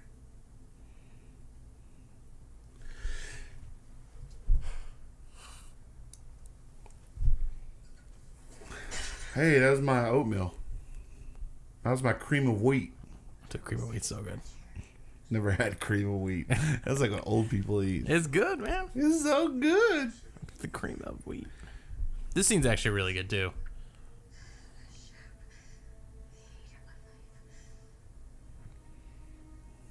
Oh, the little ants are marching. You're gonna get a copyright claim from me singing that song. What song? The Dave Matthews Band. Oh, because it sounds just like you, or just like. Yeah, because I'm that talented. Well, and tells his mommy. Okay, all right. And then you gotta play the harmonica. Scrounging Yep. for scraps. Your planet was on the brink of I always want to get the water bottle out of the shot. You know what's happened since Yeah, you are. You don't like that. children born? You need HeroShot mugs. I do. Full bellies. We'll work on that. I go bake some at what's that place called? The pottery place? Where you make stuff like you go and you like drink wine and make pottery. What's that place called? Well, painting with a twist or whatever. I did a poured painting there. Yeah. It's something like that. There's that place Pino's Palette, which is like it's like where you paint and Yeah. Something of clay, right? Man, Isn't it something of I clay? can't think of what it's called. Clay Aiken to make some pottery. Clay Aiken. Time. Did you see what I tweeted about you the other night about painting or drawing? Oh yeah. Won't that be fun? That would be cool. Yeah. We can wear Bob Ross wigs and stand up and do Paint a piece. That's what I'm thinking of. paint a piece. I've never heard of that.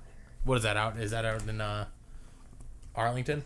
No, it's over It's over in Germantown. Oh, I don't know. I don't know about these places. I'm a simple Mississippian. I think it's just they're like the pottery's already pre-made and then you just paint it. I think that's all it is. Is that the name was not. I like how we're giving them like an ad in I think you should send them this a bill. episode of HeroShot Media is brought to you by Paint a Piece. Paint a, it should be a gun. A piece sounds like a gun to me.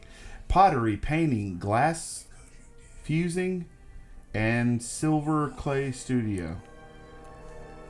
These photos are really cool. Man, this part's crazy. This Nebula scene really bothers me. I think I told you guys the other night when we were recording, but it genuinely disturbs me when she's getting tortured. I don't like seeing people She's get being, tortured. like, pulled apart. And it's like, think of how like I just don't like watching people get tortured in movies for some reason. Like when they're being I'm watching I'm trying to work my way through the original Lord of the Rings right now. And there's that scene where they're like torturing Gollum Oh yeah. to find out. It's tough. Yeah. You probably yell like, "Don't stop." Believe in. No. Like, "Don't stop. Don't hurt him." See, this is like so sad.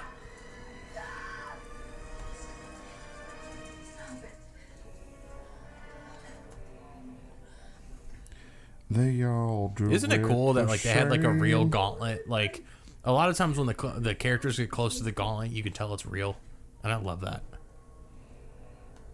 Accessing memory files. You know what he's about to do. He's finally and he's coming from the front. All I've ever had to know. To be fair, Nebula should probably erase her memory of certain things. Like, hey, I'm going on my dad's ship to kill him. I should probably erase any files that would be incriminating against me. Yeah, very right.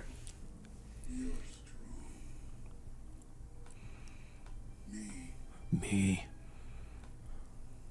You're generous. You're generous. Me. But I never taught you to lie. That's why you're so bad at it. Where is the soul stone?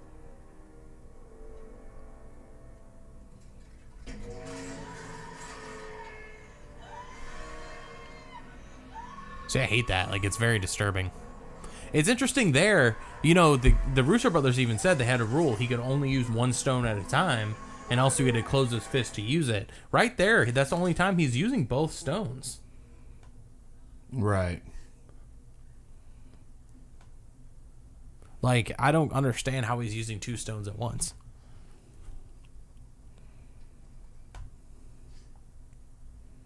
Stone's on Vormir.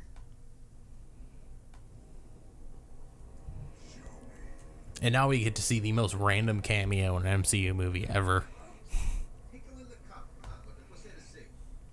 trying to think. What are some of the other random cameos? Obviously, well, Jon Favreau is more than a cameo. He's an actual character. Just the Red Skull cameo is like crazy to me. Limitless forge harnesses the blazing power of a neutron star. It's the birthplace of my hammer. It's truly awesome. It's truly awesome.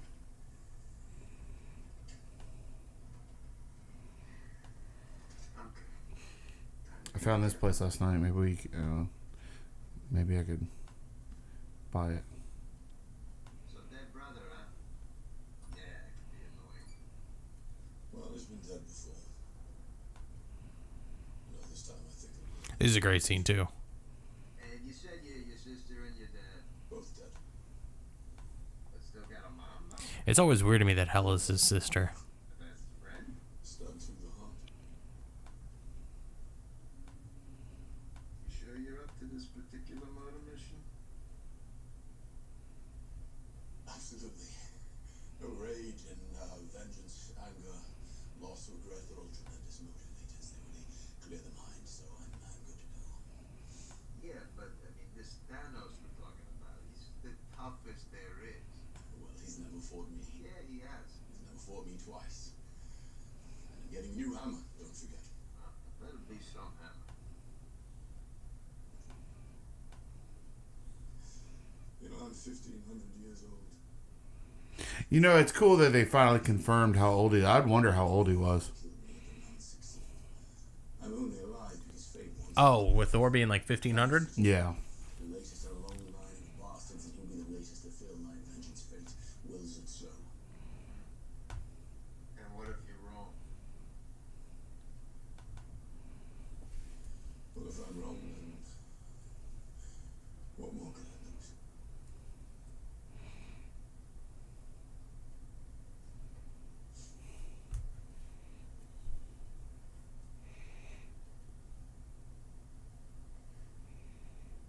Yeah, we should have brought some snacks or something.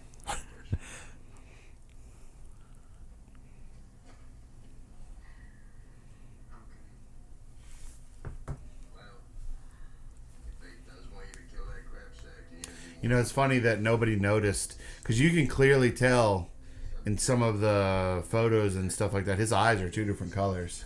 Actually, I never noticed that. I I guess mean, I never I'm just saw surprised that nobody noticed it. You know, Thank you, sweet rabbit. it. What photos, though? well, Were I'm there saying, photos before it came out that he was going to have two eyes by the end of the movie?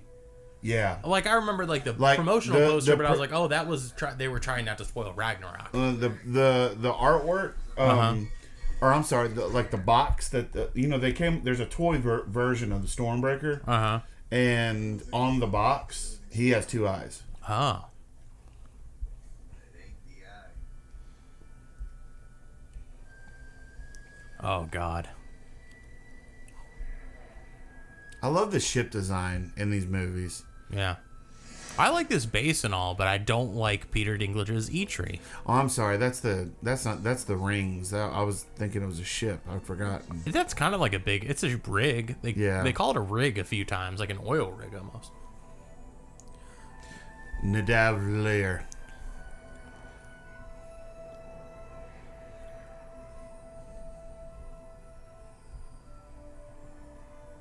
It's so funny to me, like, they go here and it looks all run down and stuff.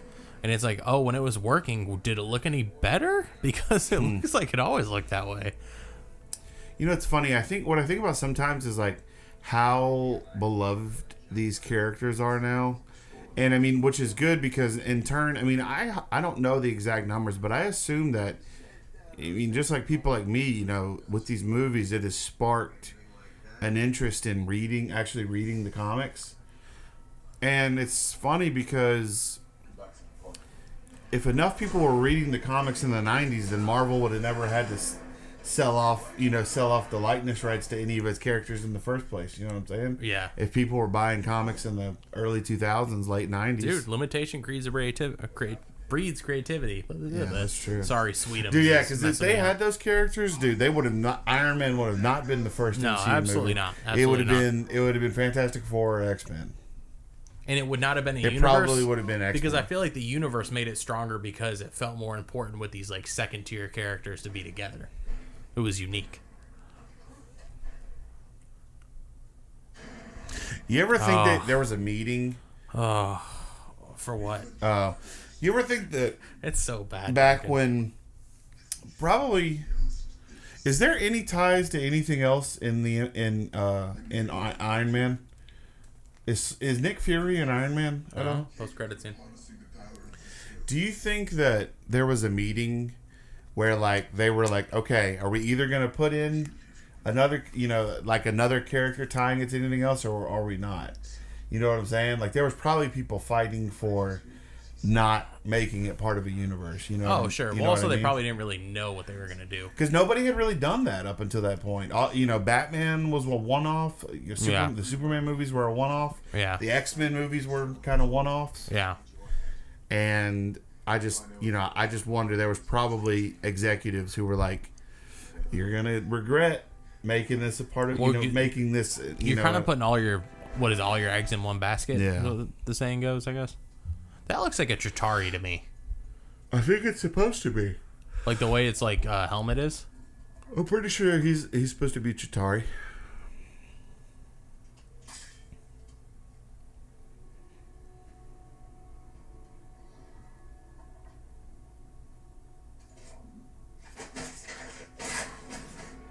Dude, Nebula's really cool. She's really grown on me over the years. Still not a huge fan of her voice, but annoying. Gamora. We gotta save Gamora.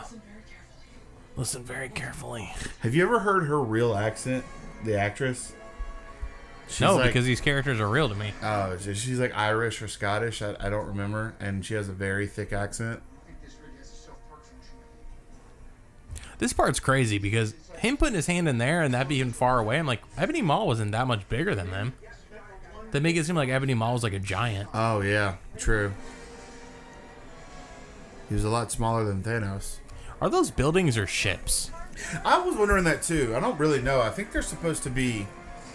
Because some of them are ships. different directions. I think I they're wonder if supposed those were. to be ships. Imagine or if those were like something. giant escape pods, and when Thanos decided to say "screw it" to Titan, he So was like, if they do an Eternals movie, does that mean it's a back in time thing, like when absolutely. Thanos was a kid, maybe? absolutely. I think you go just far enough back to where you can still have Josh Brolin do Thanos, though. Yeah. Or we could get a reverse Men in Black 3 and have Tommy Lee Jones playing old Thanos. Oh.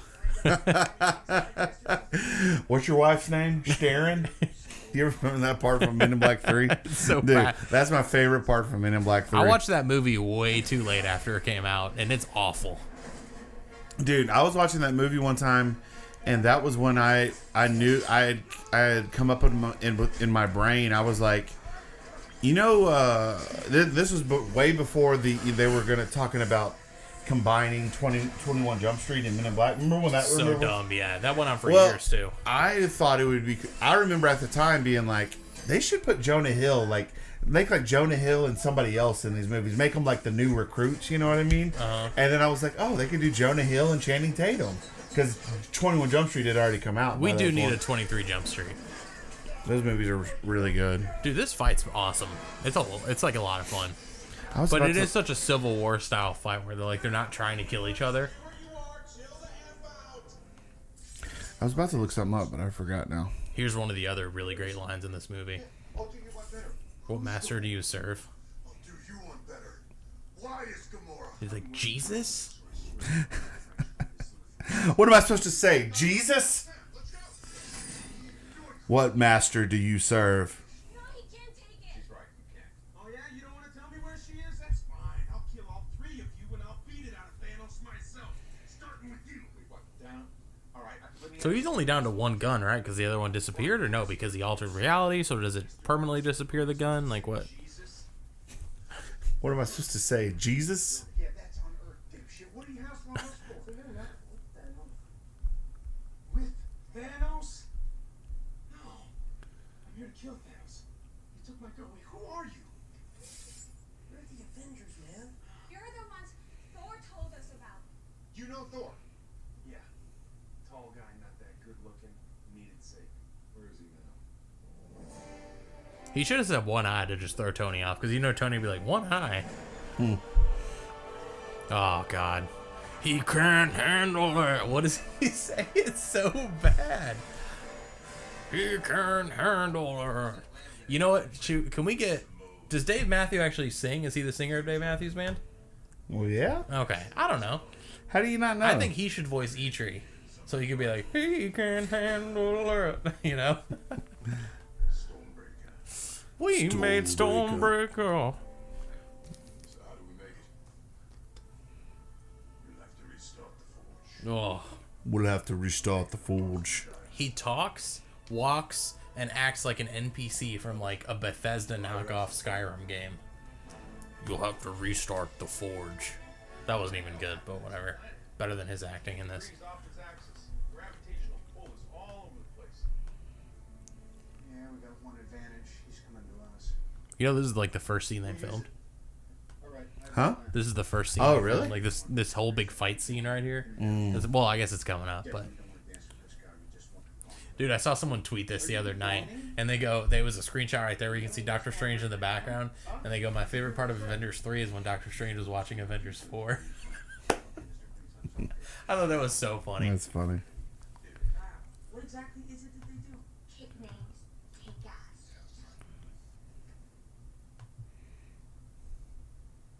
ass. That was another part somebody mentioned on the giveaway video that was their favorite part. Oh, I think that was what Kendall said, if I'm not mistaken. the Kendall? The Kendall. Kenny Flesh, right, on Twitter? Kenny Flesh, yeah. We come at him with this plucky attitude. Dude, don't call us plucky. Don't call us plucky. All right, we're optimistic, yes. I like your plan, except it sucks. So let me do the plan, and that way it might be really good. I'm about to dance off to save the universe. What dance off? It's not like in Footloose, the movie. Exactly like Footloose. Ooh, Peter's hair changed quite a bit there. It never was. Don't encourage this, all right? We're getting no help from Flash Gordon. Flash Gordon? By the way, that's a compliment. Don't forget, I'm half human, so that 50% of me that's stupid, that's 100% you. Your math is blowing my mind. Excuse me? But does your friend often do that? Strange. God, I just can't wait to know, like, the behind the scenes of this, and I hope they dive into it more.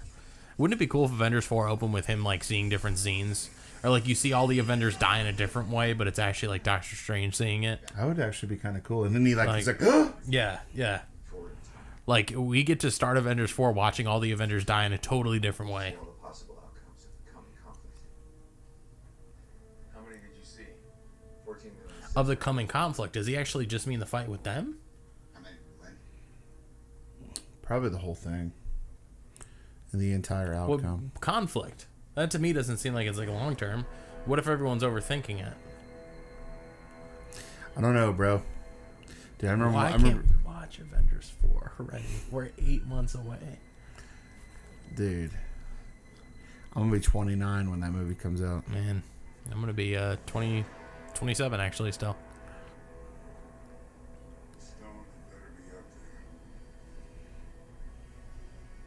For your sister's sake. For your sister's sake. These shots are gorgeous, man. Yeah. Marvel does a great job with CG, and it's like you can still always tell it's CG, but it looks really good. And here comes a much more interesting character surprise than Peter Dinklage's Eitri. It's so funny now that I know it's Ross Marquand. Uh-huh. That's all I can hear. I can hear him doing the Hugo Weaving, And he does an impression. excellent impression of that. Yeah, he's really good at impressions. Maybe you can redub Peter Dinklage.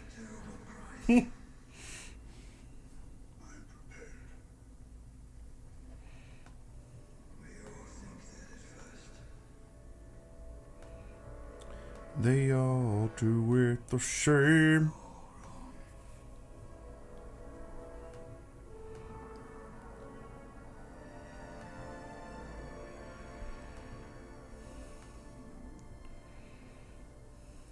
How is it you know this place so well? A lifetime ago, I too sought the stones. I even held one in my hand. I even held one in my hand. Banished me here, guiding others to a treasure I cannot possess.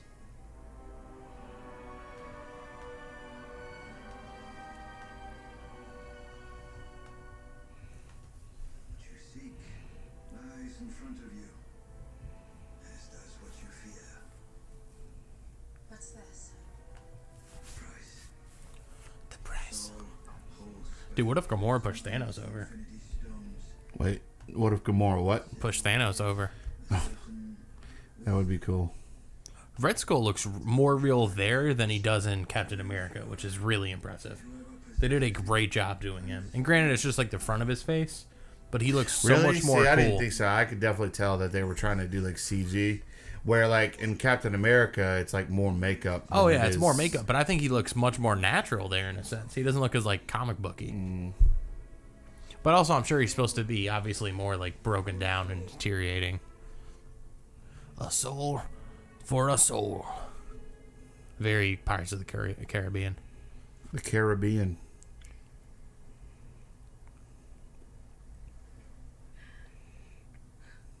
Man, it kind of disturbed me the first time we saw this movie when you were really excited and yelled, "Do it, Thanos, do it.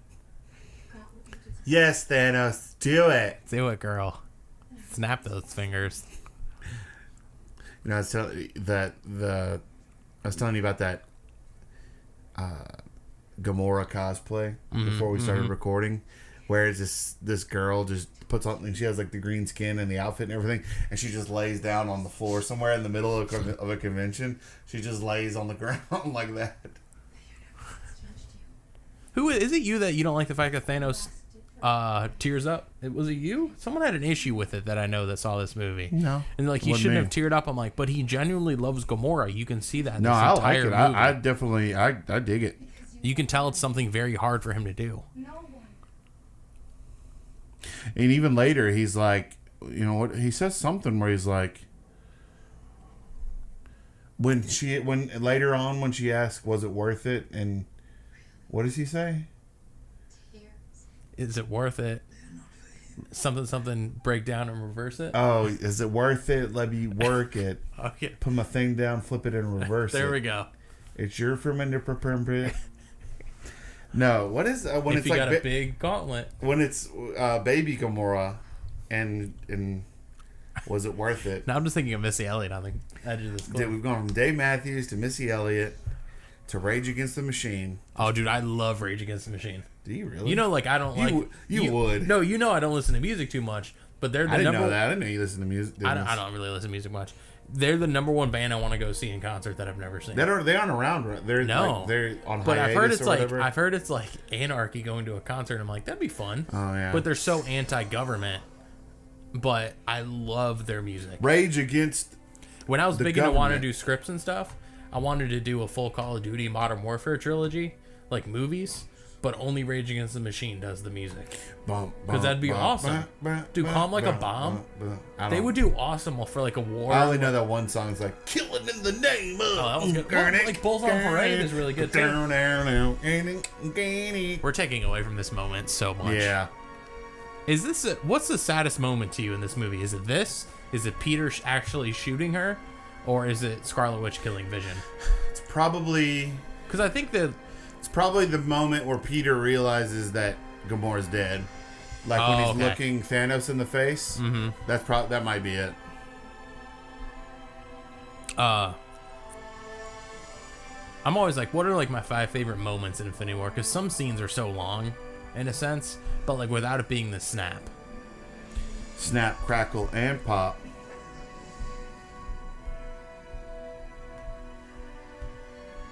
Man, this part's crazy in the movie too. The first time I watched this movie, there's just so much that happens.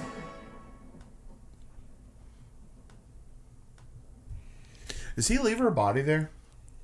I mean, he just kind of goes here into what I assume is the Soul World for a minute, even though the Soul World's orange. But I mean, oh no, he gets flashed down there. I'm sorry. Now, is this where like the background music starts going faster? Is that right here? Is that the fight on Titan? There's a really cool part where the music starts like picking up real quick. Like the score just starts going. Not sure, bro.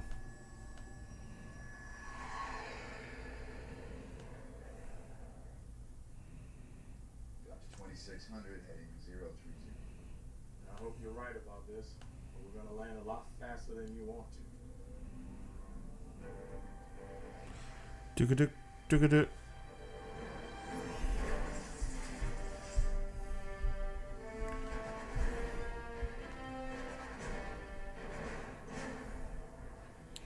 Doogadoo, doogadoo, doogadoo, doogadoo, doogadoo. Not what I imagined. And what did you imagine? The Olympics, even as governments. Wonder if they have TV in Wakanda. Probably. Probably their own TV. Like a news station? Or do you mean their own brand? Like, can they watch TV from the rest of the world? Probably. Seems like I'm always thanking you for something. What are you doing? We don't do that here. So how big of an assault? We don't do that here. Quite a big assault. You'll have my king's guard. The border tribe, the Dora Maloche, and A semi-stable 100-year-old man. This part's really underplayed, I think. Bucky gets kind of he gets an unfair shake in this movie. Like he's not in it enough. I get it because he's missing an arm. Yeah. That'd be an unfair shake, you know? Yeah. I know you didn't mean it that way, but it's cool. I like Shuri. Shuri is my MCU crush. Big brother. And I like what she's wearing, which is a weird orange rain jacket. Just reprogram the synapses to work collectively. Because we didn't think of it. Bruce Banner looks very old there. I'm sure you did your best. Can you do it? Yes, but there are more than 2 trillion neurons here. One misalignment could cause a cascade of circuit failures. So take time, How long? as long as you can give me.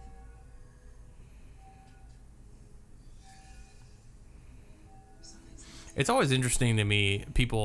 I see people online a lot get mad that like Black Panther didn't have a bigger role in Infinity War, and I'm like, 2 things. One, this movie was done with the bulk of it. It was in post production, like well into post production by the time Black Panther came out. 2, this isn't a Black Panther movie. This movie is more for like the older characters, and to like there's so many different people. Like Captain America doesn't really get a lot of screen time in this movie. Like, and you're upset Black Panther's not getting a lot of screen time. Like, calm down. Like, I think it's kind of crazy to be like. And also, he had just had his own movie, you know. It's just crazy like to me. Yeah. Two or 3 months before this came out.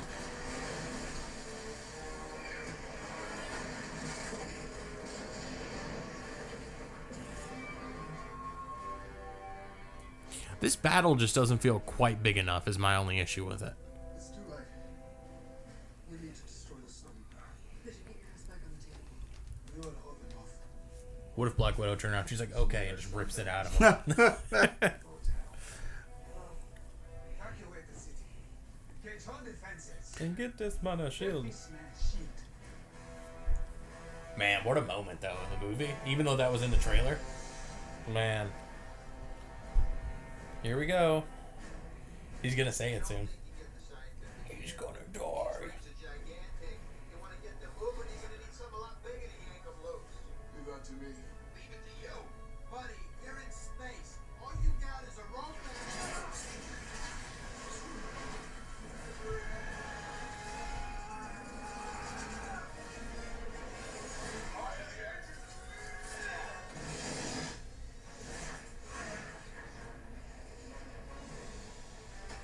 Did him spinning rocket actually do anything? You got that unrealistic scientific movie. Because then he pulls him Physics. for a while, you know?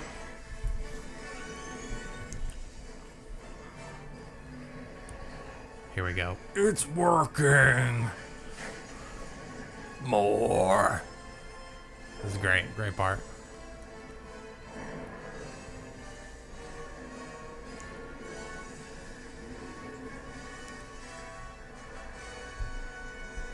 See, that's what I think what Loki meant by the sun will shine again.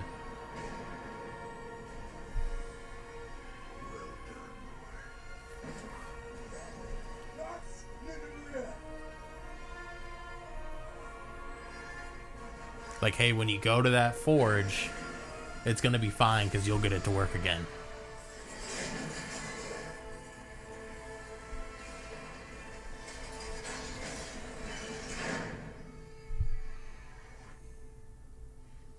Damn it.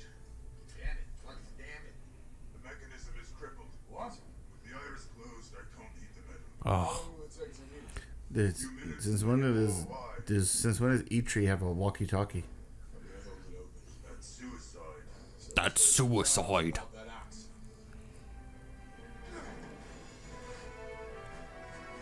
Cool shot. Cool shot alert, you know? Are you ready for this movie to be over? No. Oh. I do like how clumsy they make him in the Hulkbuster. Like, it actually, he's noticeably clumsy. Did they mention in the director's, like the commentary or anything, why they took Hulk, the real Hulk, out of this scene and put in the Hulkbuster? Remember when they were confronted about it, they pretty much said that he was never in the movie. That was all just a It's in thing. the trailer. That it was all part of the trailer to throw people off. Oh. But you can tell a lot of the CG with Banner and the Hulkbuster Yeah, that was, it's like cheap. that was like done it's not, after the fact. Yeah. So yeah, I think they decided on something for Avengers 4. and wanted to push it off till then. Thank you for standing with us. For it too.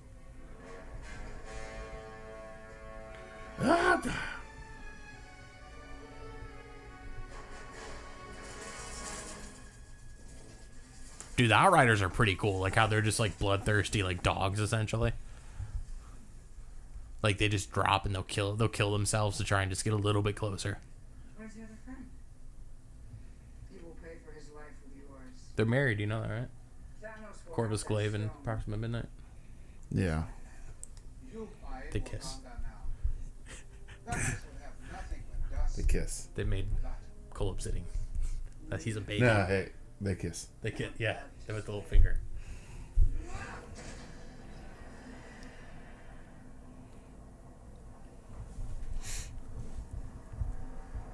Dude, it's the shot they're about to do from inside. Kind of terrifying. That's awesome to me that they did a shot like that. There's just a lot of great shots in this movie. I love how a lot of them are done.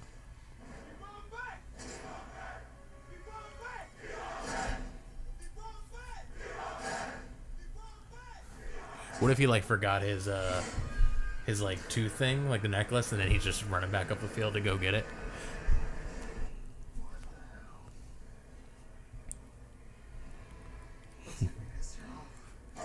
That'd be kind of scary. Like you're just watching these things kill themselves to get to you. Like they don't think.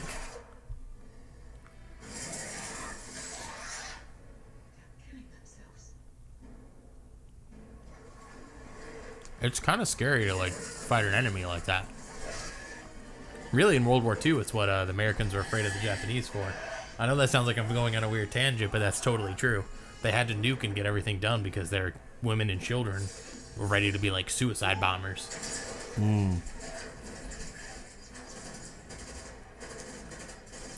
I did see a tweet yesterday where someone, you know, when Winter Soldier disappears, his gun lays on the ground, and someone's like, Rocket should actually go pick up the gun and like use it in Avengers 4.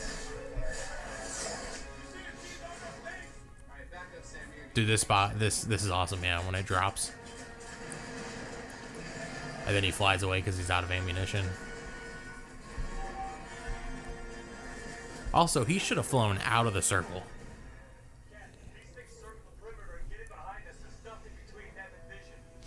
We better keep him in front of us. How do we do that? We open the better. Now, I will say, watching this scene in 4K, Open mouth. you can tell a lot of this is fake. Like, just the backgrounds and all that. Like, they're Oh, blurred really? on purpose. Yeah. That's the one bad thing is you can tell some fake stuff is, like, really fake in 4K.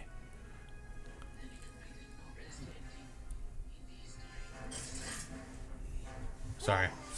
Sorry, bro. You were trying to play footsies, kind of like baby Gamora and Thanos hold fingers.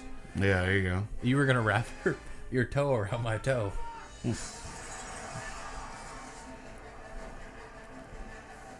Okay, so Hulkbuster should be going faster.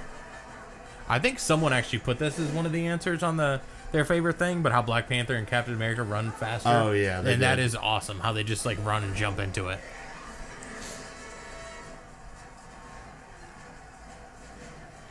I want to know how they filmed that.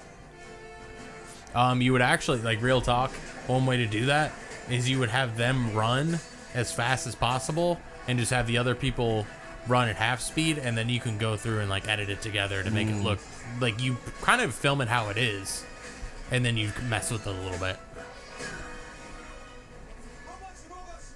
Ready begun, brother. You might want to pick up the pace.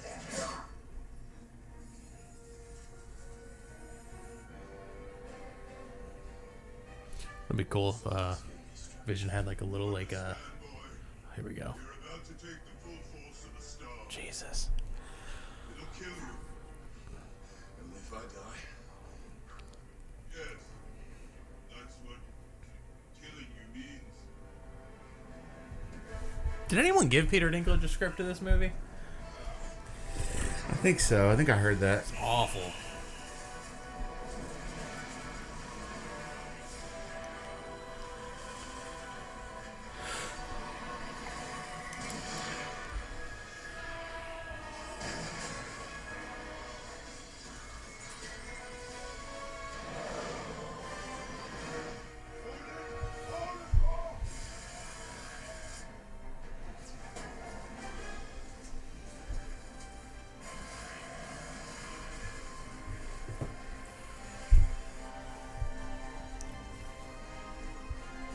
It's working.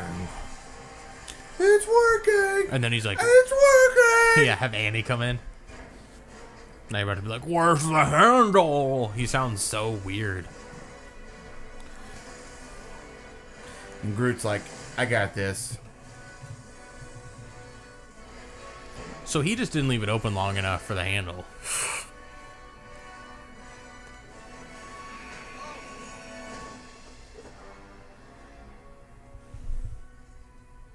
Luckily, Groot was right where he got slammed down.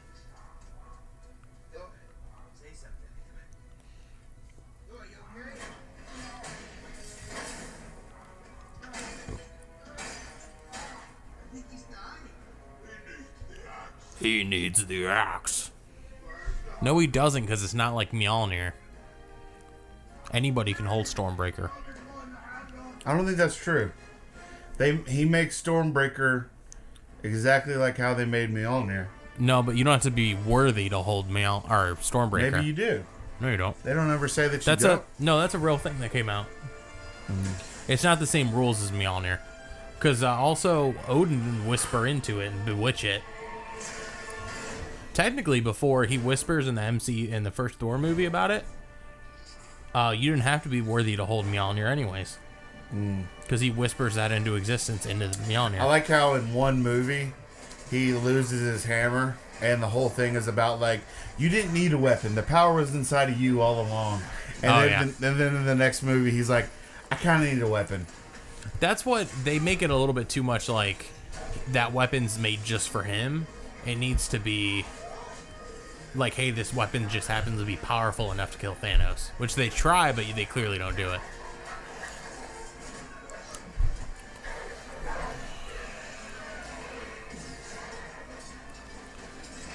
Where's the handle? This is when Hulk should have busted out. Yeah.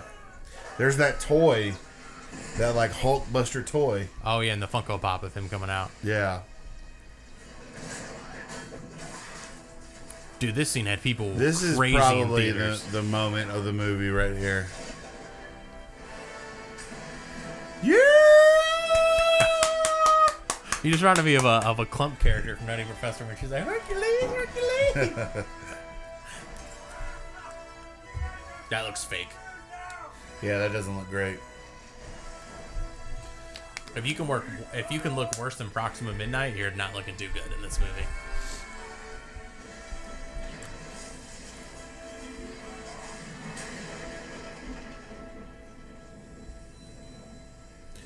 Proxima.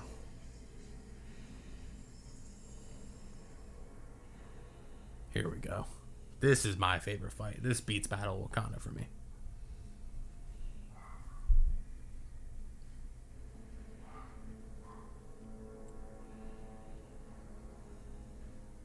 Oh yeah. God, I wish that dog would shut up. I take it to Mars, Dad. This day extracts a heavy toll. Still, he accomplished his mission. You may regret that. Brought you face to face with the master of the mystic arts. Where do you think he brought you? Let me guess. Your home? It was. And it was beautiful.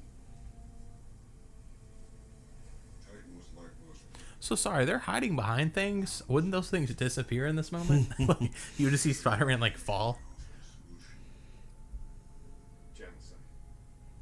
But random. They look like ships, but right there they look like they're buildings. But they're all different. Oh, so some of them are ships. I think so. Like that one, there's one upside down on top of it? No, because that looks like it just fell. Okay, I don't know. You're a prophet Mr. Doctor. who wants to murder trillions. With all 6 stones, I could simply snap my fingers. They would all cease to exist. I call that mercy. Then what? I finally rest and watch the sunrise on a grateful universe. The hardest choices require You know, what if, like, when he snapped his fingers, he also disappeared, you know? Or is that part of the rules of the Infinity Gauntlet? Maybe you can't. That's kind of, like, cheating.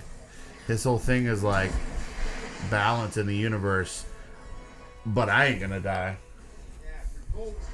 I think that's the idea, though, of a lot of, like, dictators or, like, authoritarian people. Is like, I want to do this good, but I don't, you know, I don't need to be subject to it, but you need to follow the rules I want in place.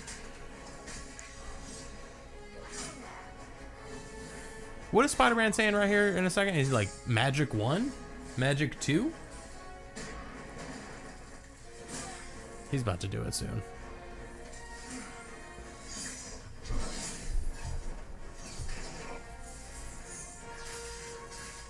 Dude, I lost my mind when I saw that in the first trailer of Star-Lord, because it was like, oh, cool, Star-Lord and Doctor Strange. Like, that's so cool.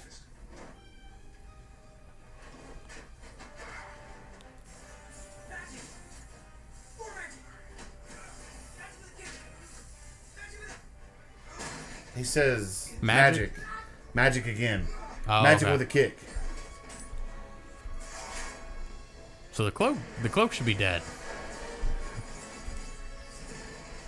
That was like ripping a limb off.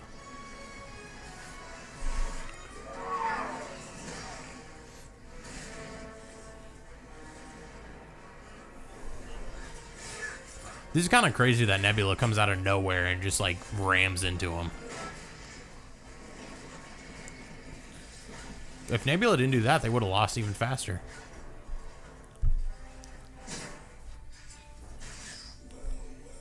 Should have killed me.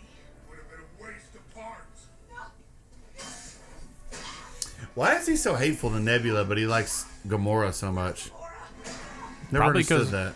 because Gamora kept winning when he would make them battle each other. Nebula's kind of a loser. I like Nebula a lot. Dude, I want this. I want a bust, like a statue of this so Absolutely. bad. Absolutely.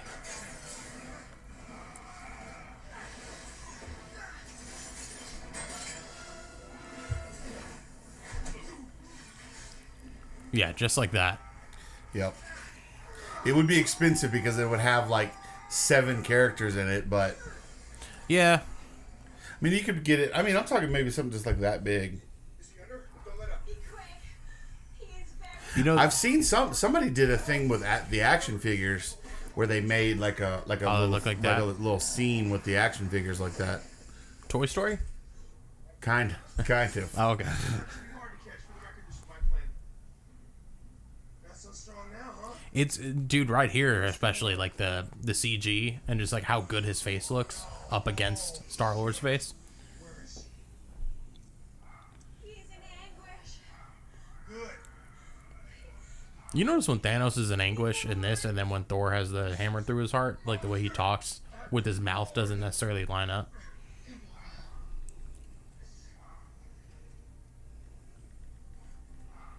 took her to Boromir. He came back with the Soul Stone. She did it. Okay, Quill, we gotta cool it right now. He says that too fast. That's an issue I have with this scene. Tony Cage, we almost got this on. Tony Stark freaks out way too early. Like he loses his mind on Peter. And I get that, but it's that delivery's not quite there.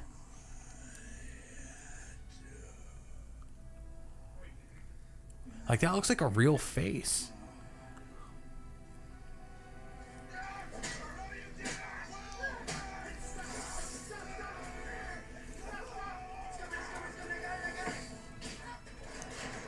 Oh, they almost have it. That's one of those great parts that the first time we saw the movie too, where you kind of thought they were about to get it, and then no. And I kind of feel like from here on out in the movie, you kind of know things are not going to work out.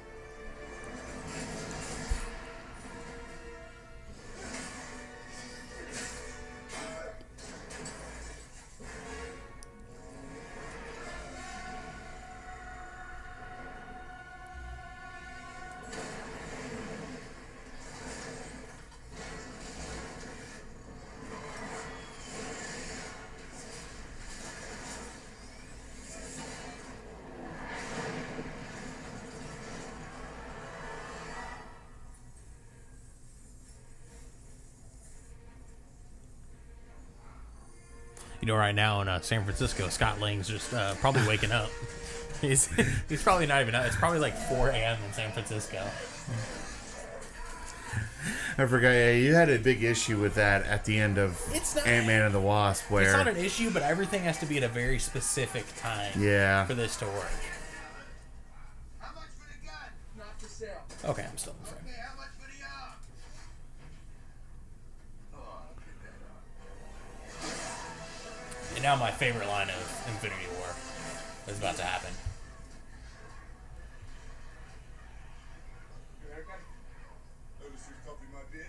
Notice you've copied my bid. Oh, by the way, it's just right across the tree. I am Steve Rogers. God, I love that line so much. It's such like an intense moment. It's pretty good. It's awesome.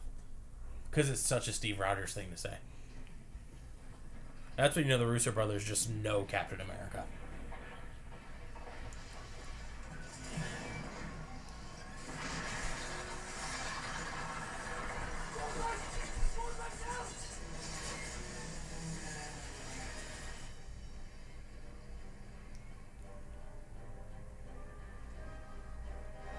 Don't set fire on the left flank, Sam.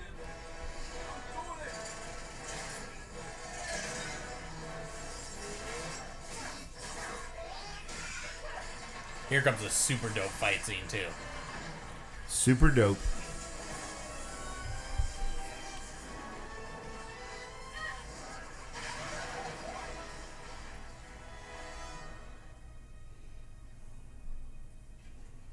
Why was she up there all this time? She's on the field. Take it. Why was she up there this whole time?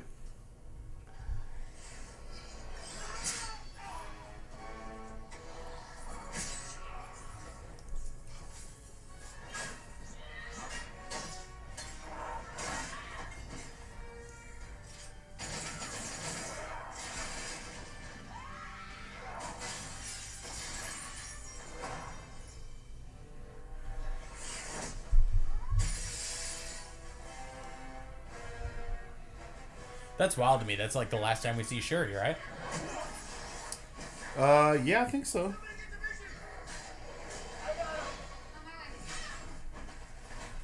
This fight scene's awesome. It's pretty good. He'll die alone, as will you. She's not alone.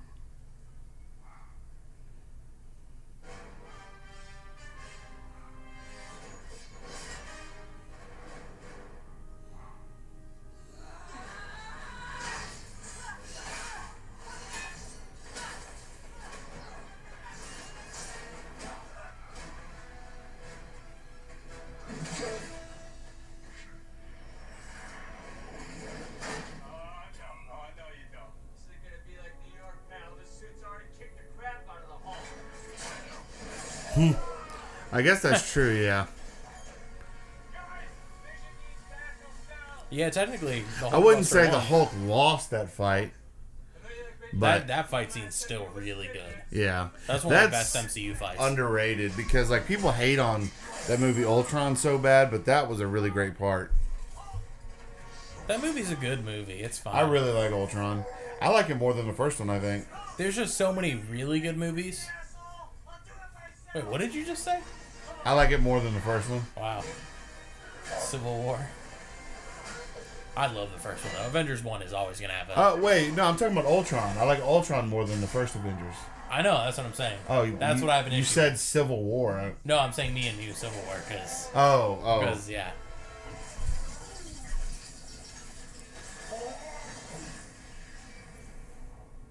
I wonder if the Hulk was supposed to be in this, how he actually would have died, like Cole Obsidian. Oh, yeah.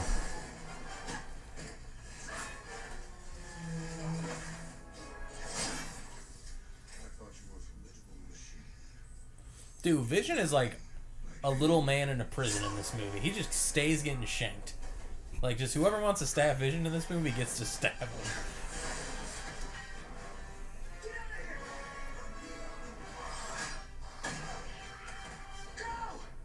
What if Corvus Glaive ran up to Vision and he just was like, he's like, don't mess with the Black Order, SA. And then Vision was like, oh my god, Eltron's coming back, you know? Isn't that crazy? That's pretty funny. Thanks. That's my fan fiction about Vision being in a Mexican prison. That's funny.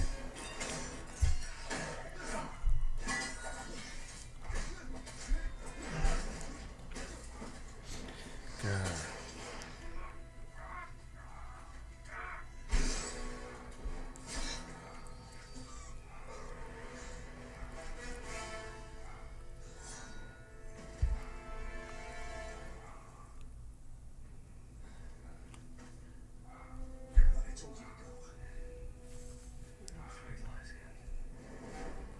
But dude, you're about to trade your life twice.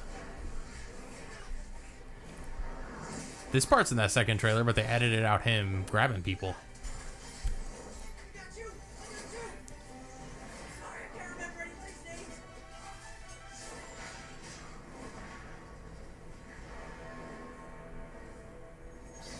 Out of all the Thanos encounters, is this your favorite? I think this is my favorite. Probably. It's just so cool. Just the way how Doctor Strange is able to counter like every single one of the you know.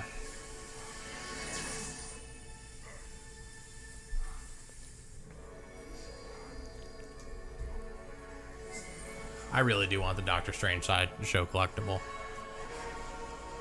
That would be another cool statue, like him with all the arms. That would be cool.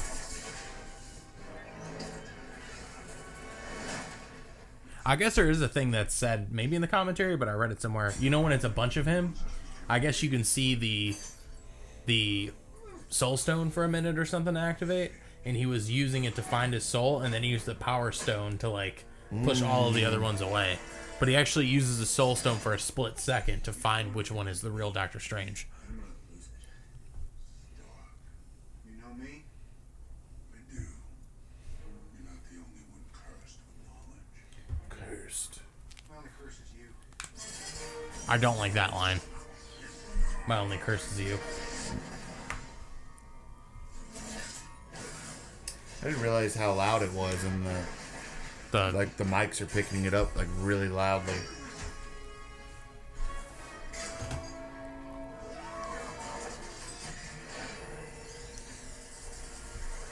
Dude, this part is like, especially seeing this for the first time. I really thought Tony Stark was gonna die.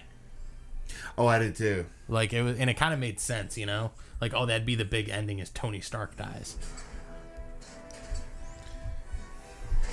I love that. He just keeps hitting him.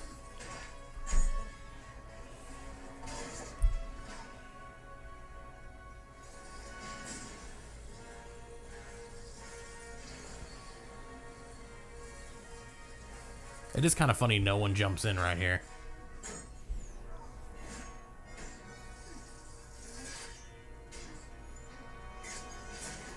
Like that. That had me just like shook when I saw it, you know? When I saw that, I was like, oh, that's it for Tony.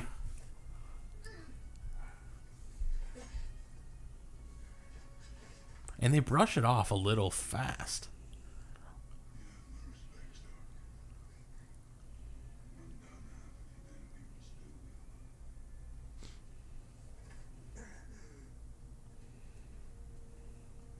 I hope they remember you.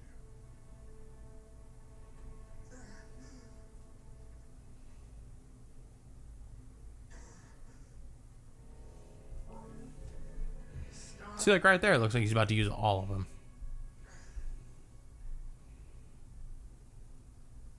Spare his life. And I will give you the stone. You think maybe Doctor Strange could have jumped in, but he knew because of the conflict and what he saw, he had to wait until that moment to say something? Who knows, man? I think definitely Doctor Strange knows more than he's putting on.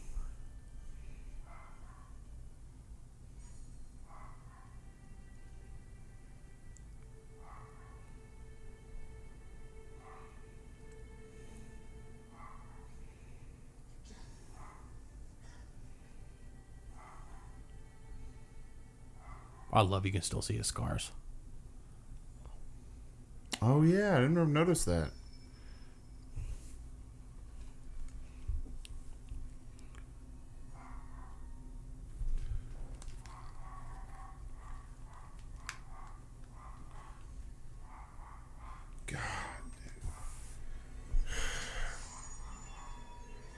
He's about to...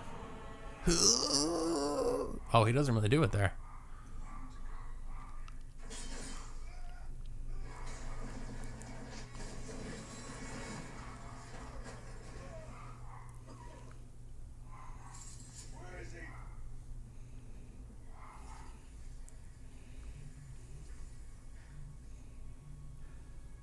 They really brush off that Tony Stark injury. Yeah. It never gets brought up again. No.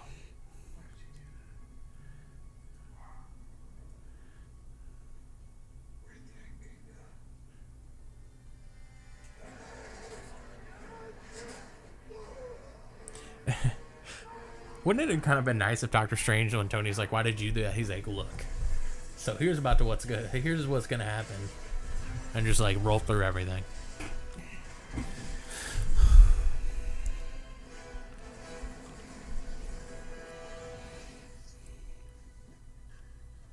She looks very awkward when she drops there.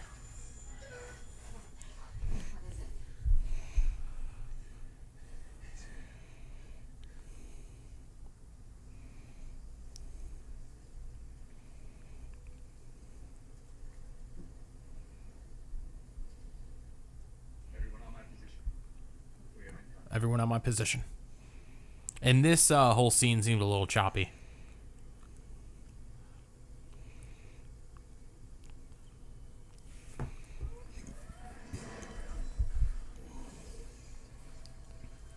Like when they're running one by one at him.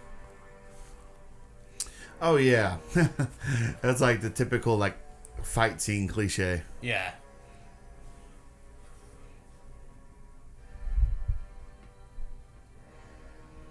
We need some combo moves.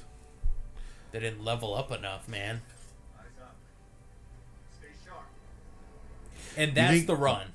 Do you think... Did you notice that cut? When he says eyes up, stay sharp, and he starts to run, that was a shot from the trailer. Where they're all running in slow motion. I can like guarantee it, man. And then this was added in later. Something happened, and they had to change it. They had an original idea that made it into the trailer, but then they changed it at some point. Man, this scene. Man, are you going to start crying? I've cried watching this scene before, but no, not Really? Because you would belittle me about it. Yeah, I would belittle you. You'd probably beat me up. I'd beat you up. I'm going to beat you up. Oh, God, he says, I only see you.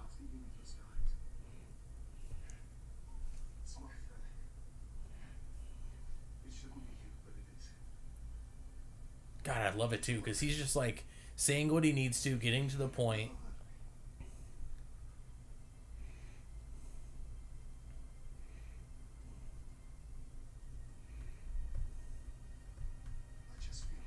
Oh, I just feel you. Sorry.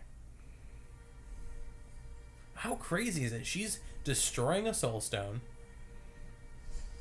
Or, I'm sorry, the mind stone. She's about to hold back Thanos for a decent amount of time. A lot better than the entire other group of Avengers. I like the look on Paul Bettany's face when he's... He is kind of he's like... He kind of looks like when you go to like a water fountain, the water's too cold, you know? Kind of hits your mouth. I don't drink out of water fountains. I did when I was little. I'm not 8. When I was a gross little kid, I did. Dude, when I was a kid, I used to put my mouth right on the nozzle. Ew, no you didn't. Yeah. Are you serious? Yeah. That's like Parks and Rec, you know they would do that? The citizens of Pawnee would do that? Oh, yeah. You put your mouth right on it? Yeah, Yeah. I used to do that. Shut up, are you serious? I'm serious. Why? Because I didn't know there was another way to drink from it. It was I was like, either I can get a little bit of it, or I can get all of it in my mouth at once. Dude, I used to love going to the water fountain at school. I used to Be so want parched. like a Hawaiian punch fountain. So you could just put your mouth on it. Why do you think he held the gauntlet like that? Like pushing it back? That's a really cool shot, but does it actually serve the story? I mean, just to show... I mean, I think it's just a way for them to show that Cap can kind of somewhat hold his own against Thanos. You don't really care about this part right here? Yeah, I do. Like, I think it's a really good, underappreciated scene in this movie. or moment, I should say. It's part of a scene. So, how sweet is that? The fact that she's able to destroy us. Then let me tell you something. He's about to come back to life and he's gonna rip it out of his head. Oh my god. It's just so crazy to me that he's like, no, you can't die yet. Sorry. I gotta kill you. Thanos. He would want her to be part of the Black Order so bad.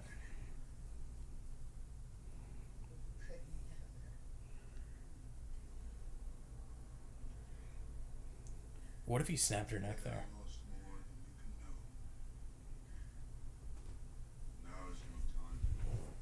You kind of notice too, Thanos doesn't really want to kill people unless he's provoked. Like, he's trying to snap half the universe away, sure, but in that journey, he's never really attacks anybody unless he's provoked.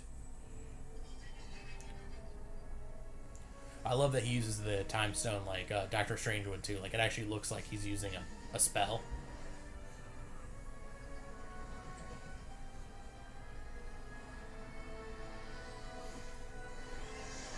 Dude, this part blew my mind in the theater, seriously.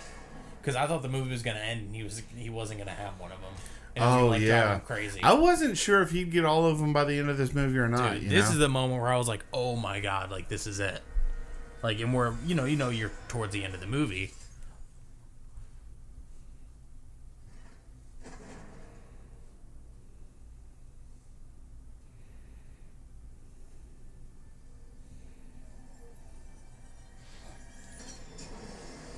Here we go.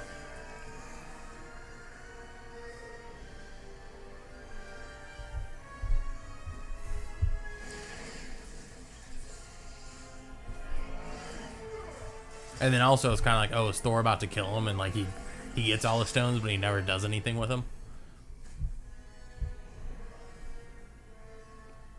This snap scene is so good. Do you see behind the scenes of them filming this? Mm-mm. And it's like Josh Brolin or whatever, like with like a Thanos like helmet essentially above his head. Oh, And he's yeah. holding on to it. Well, I've seen photos of that. And you know he uses the time stone right before he jumps back to heal himself. Is that you can like see him, like the green stone lights up.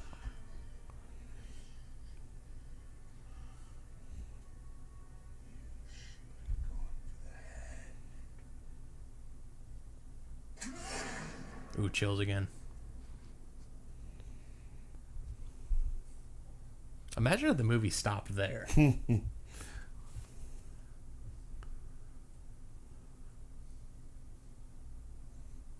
I feel like most movies would have stopped there too, knowing it's a two-parter. But they go a little bit farther into it. Right, yeah. Just didn't leave you with... Also because it makes it feel that moment at the end where people start disappearing is so powerful. It is. I think that makes it... They definitely knew what they were doing keeping that in. Even though we know that those people will come back somehow, maybe not them. Maybe it is alternate realities. Maybe it is people from the past. But I think it does like add more to it that they go that far into the story that way.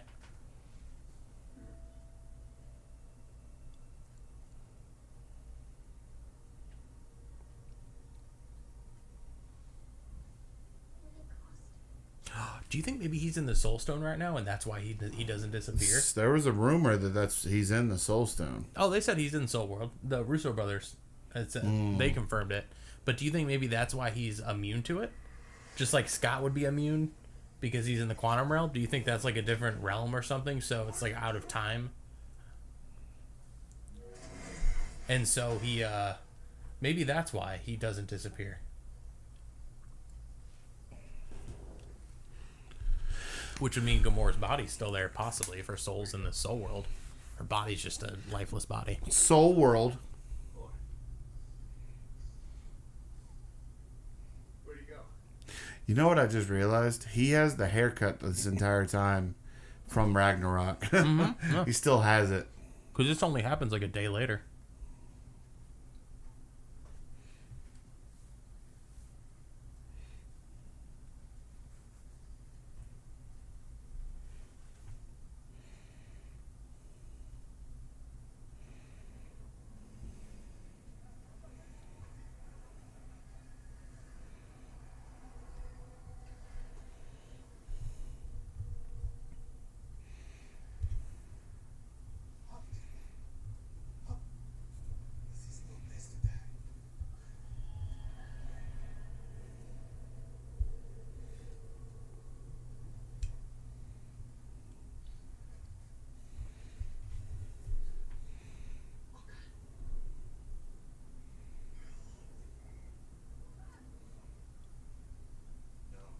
Remember when that tweet came out and they were like, what does I am Groot mean at the very end of the movie? And they're like, Father.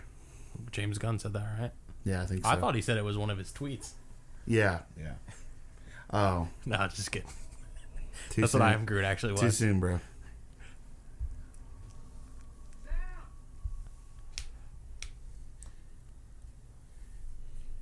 I like how, if you do notice, it basically is the original, like the OG team left at the end, more or less. I mean, plus Rocket, plus... Lately, they were a little bit more open about it, too, saying like they wanted the original team to have time to shine in 4, and that's kind of why they chose them to stay. Well, I have a feeling it's going to kind of be like their Swan song a little bit, and kind of see them ride off into the sunset, and then that's kind of...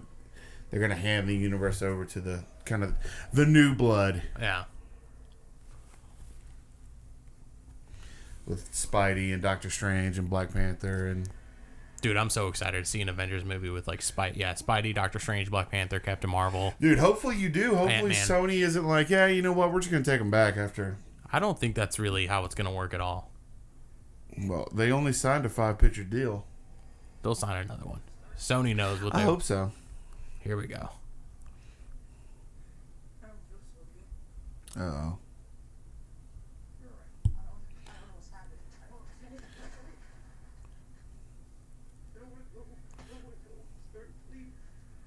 Sir.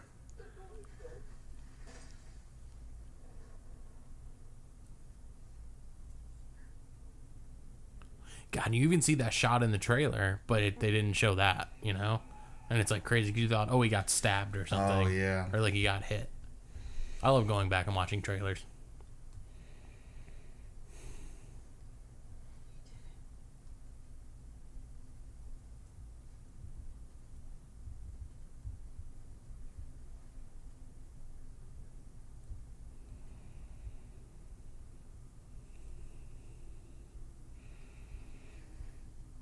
See, yeah, that shot right there with Bruce does not look great. No. I'm not a big fan of this line. Originally, that was probably the Hulk standing there. Mm-hmm. I really don't like this line, but I get it because it bookends it. Because in the beginning, Loki says you'll never be a god. And then this is Chris Evans saying, oh God. Which, of course, is a saying, but kind of acknowledging that Thanos is like a godlike creature at this point. Yeah, it's true. I didn't put those two together.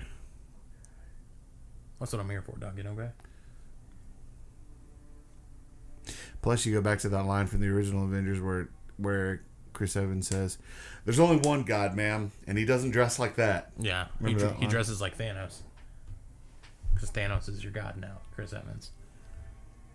I love this score. I listen to this part of the score on Apple Music like once a week. Oh, really? Really, really. Oh, you don't say. So is that through time? Is that on a reality bent Titan? I'm still trying to figure that out. The concept art says Titan. Yeah, and I think it's... You see his arm? Yeah, his arm's all messed up to his neck. Side of his neck, yeah. I got a hickey.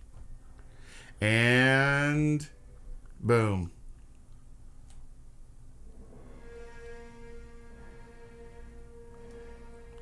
Well. Wow. I forgot we were even recording. I was just watching the movie. That's about it. Now, did we stick around for the post credit? James Gunn, Jon Favreau, and Stan Lee. I'm trying to remember now what the post credit is. What's the post credit? Nick Fury, Nick Fury. Nick Fury, yeah, obviously. Nick Fury says you should have went for the eye. Nick Fury said, "I'm tired of these It's Thanos on these mother." Going back to that thing though about Thanos on the planet, I mean, I don't know. Maybe he changed the reality of Titan. Yeah, but Tony Stark and Nebula are on Titan. That's what trips me out. Maybe he did go back in time. Or can he just bend reality to what he can see? That's what I'm saying. That's what I was wondering. If it's like only he can see it. Like he's on the other side of the planet? Maybe. Benedict so Cumberbatch. normally, if you go back and watch Avengers and Avengers Age of Ultron, you can see Ultron. the ending credit scenes are really cool and really well done. A lot of the MCU movies are, honestly, and this one is just very like poignant. And it's like, here's black. The music's not happy. Sorry, music's not happy, and it's just white letters. Dude, yeah, I remember the ending credits for the first Avengers. It's like that statue or whatever. That's Ultron. Oh, Ultron. Yeah. And it's really, it looks like the Greek gods fighting or something. Yeah, it's really cool. Palm Clementif. Dave Bautista. You should have went for the head. I had to. Oh man. Well, Chris Pratt's really deep into the credits. Yeah. You remember all of that, all of this stuff going around, like who was going. You missed the best part of the score. Oh, really? Because they lead it up right there, and it goes, da-na-na, and then someone plays on the piano the couple chords of the Avengers theme to like tie it all together. Like, but it's sad. They're about to do the post-credit scene. Oh no, they're not. Whatever. Yeah, that's what I was actually gonna probably fast forward here, so we don't have to sit through the entire You credits. can't fast forward. I think my DualShock's dead. Oh, really? Oh, that's right. Yeah. It's on. Well, maybe it's not.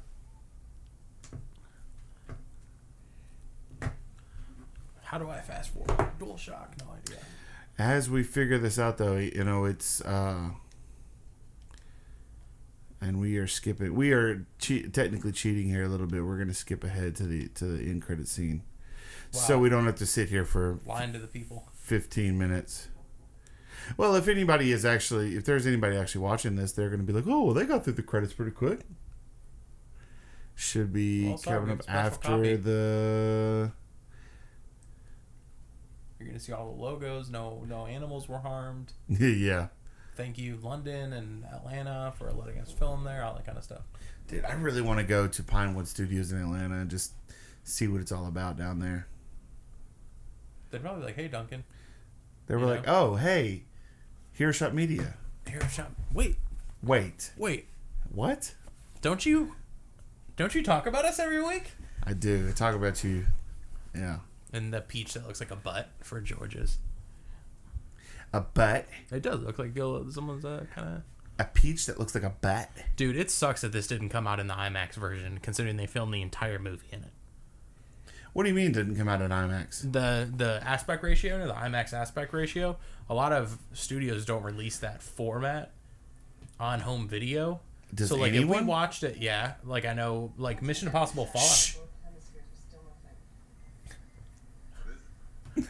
I really like this part. You don't talk over Murray Hill. And we are back into the post-credit scene. We're not backing. We just came into it. Oh, Infinity. I get it. And it's a war between Infinity cars. It's an Infinity. Well, Infinity. There were Infinity commercials. Yeah. So Infinity did endorse this movie. I like the fact that now they're like that they now showed it's like this. that. Now it's like that Left Behind series. Remember Left Behind? Yeah, that was actually Thanos. But I like that they show this because it makes you think that it's everybody. It's not just like random people. What if somebody like does the math and they're like, actually it's 49%. They disappear. Yeah.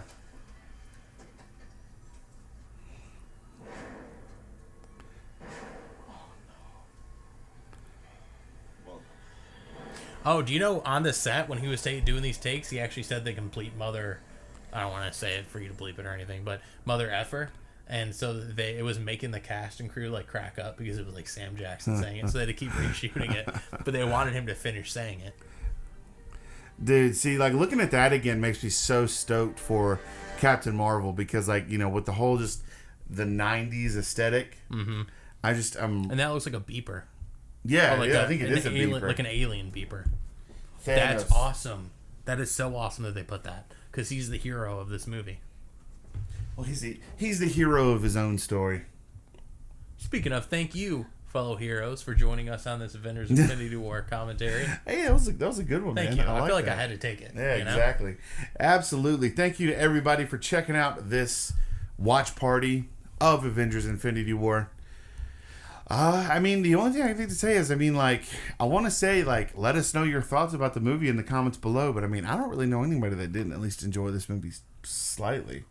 By the way, you do get those people on Facebook every once in a while in the group. They're like, just watch Infinity War. It was awful. Yeah. You know what I do? Put them on the hit list. This is what the IMAX ratio would pretty much look like if they did it on home video. You don't have the bars because of the aspect ratio. Oh, okay. But it would look better because, the quality's better. And then this whole movie. So what we're seeing right here is probably the IMAX ratio. I wonder how much of this movie they shot in IMAX. The whole thing. It's the first movie to be fully shot in IMAX. Really? Yes. I didn't know that. Yeah, only movie ever. Wow. There's another little fun fact for you. That is a fun fact. Man. Fun indeed. That's why I want to go see it when they do the MCU marathon again. Right. I'm like, do I want to pay to see this movie again? Probably will. I want to see the OG Avengers in theaters. When again. is that? That's like a while though, isn't it? Or it's like 6 or 7. It's like 6 days. It's 2 weekends from now. It's from that wow. Thursday to Thursday. Well, I thought it was like next year sometime. No, it's like Thursday to Thursday next. You know, they're probably doing that because like they're like, oh crap, we don't have our last movie came out in like and when did Ant-Man and the Wasp come out? Like July 4th, yeah, 5th? Yeah, that's like that. the first half of the year. And they can't really do a marathon like that in November or December because you're going to cannibalize all the IMAX showings that are already there with other movies. Like no one's going to do it. Yeah, it's smart. It's smart of them to do. See, this aspect ratio, I like this much better. But only if you see the entire picture, which a lot of times full screen. I was just saying now the sides are probably cut off. But in IMAX, the sides wouldn't be cut off. Right. That's the one good thing. Yeah. Well, everyone, thank you so much to all you heroes for hanging out with us during this Avengers Infinity War watch party. Yeah, I mean, I said in the giveaway video that it's one of the greatest comic book movies, especially it's the greatest comic book movie of this year. I mean, I think without question. But it's one of the greatest comic book movies of all time. It really did live. Yeah. I think what was so great about this movie is the fact that it actually, with all the hype that was surrounded, I mean, at least for me, it lived up to the hype. Oh, yeah. Absolutely. Without question. I was never disappointed seeing this movie when it came out. Not at all. I mean, like, there's now so many showings and viewings later. I mean, there are things that we can nitpick, but man, I had so much. I don't know if I've ever had more fun in the theater than when it was all of us together seeing this. It was awesome. Seeing this and then going and see it again in IMAX the next day. Yeah. That was so great. Well, awesome. Guys, what did you think about Infinity War? If you guys have, I mean, I wonder if there's anybody out there. Yeah, have you not seen Infinity War? And then, well, also, if Most someone's people watching have the end seen of it. this video, they've seen Infinity War. Right. Because they just watched it with us. Exactly. Hey, thank you for watching it with us. Thank you for joining the watch party indeed. Be sure to subscribe to the HeroShot YouTube channel. That way you guys can stay up to date with every new video that we post on the channel. Be sure to come back every Wednesday, 8 p.m. CST. That's Central Standard Time. Yeah, you're about to confuse people. For the HeroShot podcast. CST. The weekly live show where we discuss all the latest news in the world of entertainment. Unfortunately, though, last week we weren't able to pull it off due to YouTube. That was crazy, Yeah, that was... I've never had YouTube go down like that to where it actually was not physically working. But hopefully we don't run into that problem again anytime soon, and we can get right back to the normal schedule on Wednesday, and also give away that next copy of the Avengers Blu-ray, of the Steelbook at least. All right, well, Eric, anything else before we get out of here? That's it. All right, everybody, be sure to follow us online on Twitter and Instagram at HeroShot Media. You guys can follow Eric at your Twitter is at PlayLotto. What's your Instagram? Eric Bartolai. I don't use it. You're not Catch a me big on Twitter. That's you're it. not a big IGer. You are a big Twitter. You are a big tweeter. However, all right, everybody. Well, thanks for hanging out with us, and we will see you in the next one. Bye, guys. Bye. And I'm gonna end it right there. And then you just we disappear.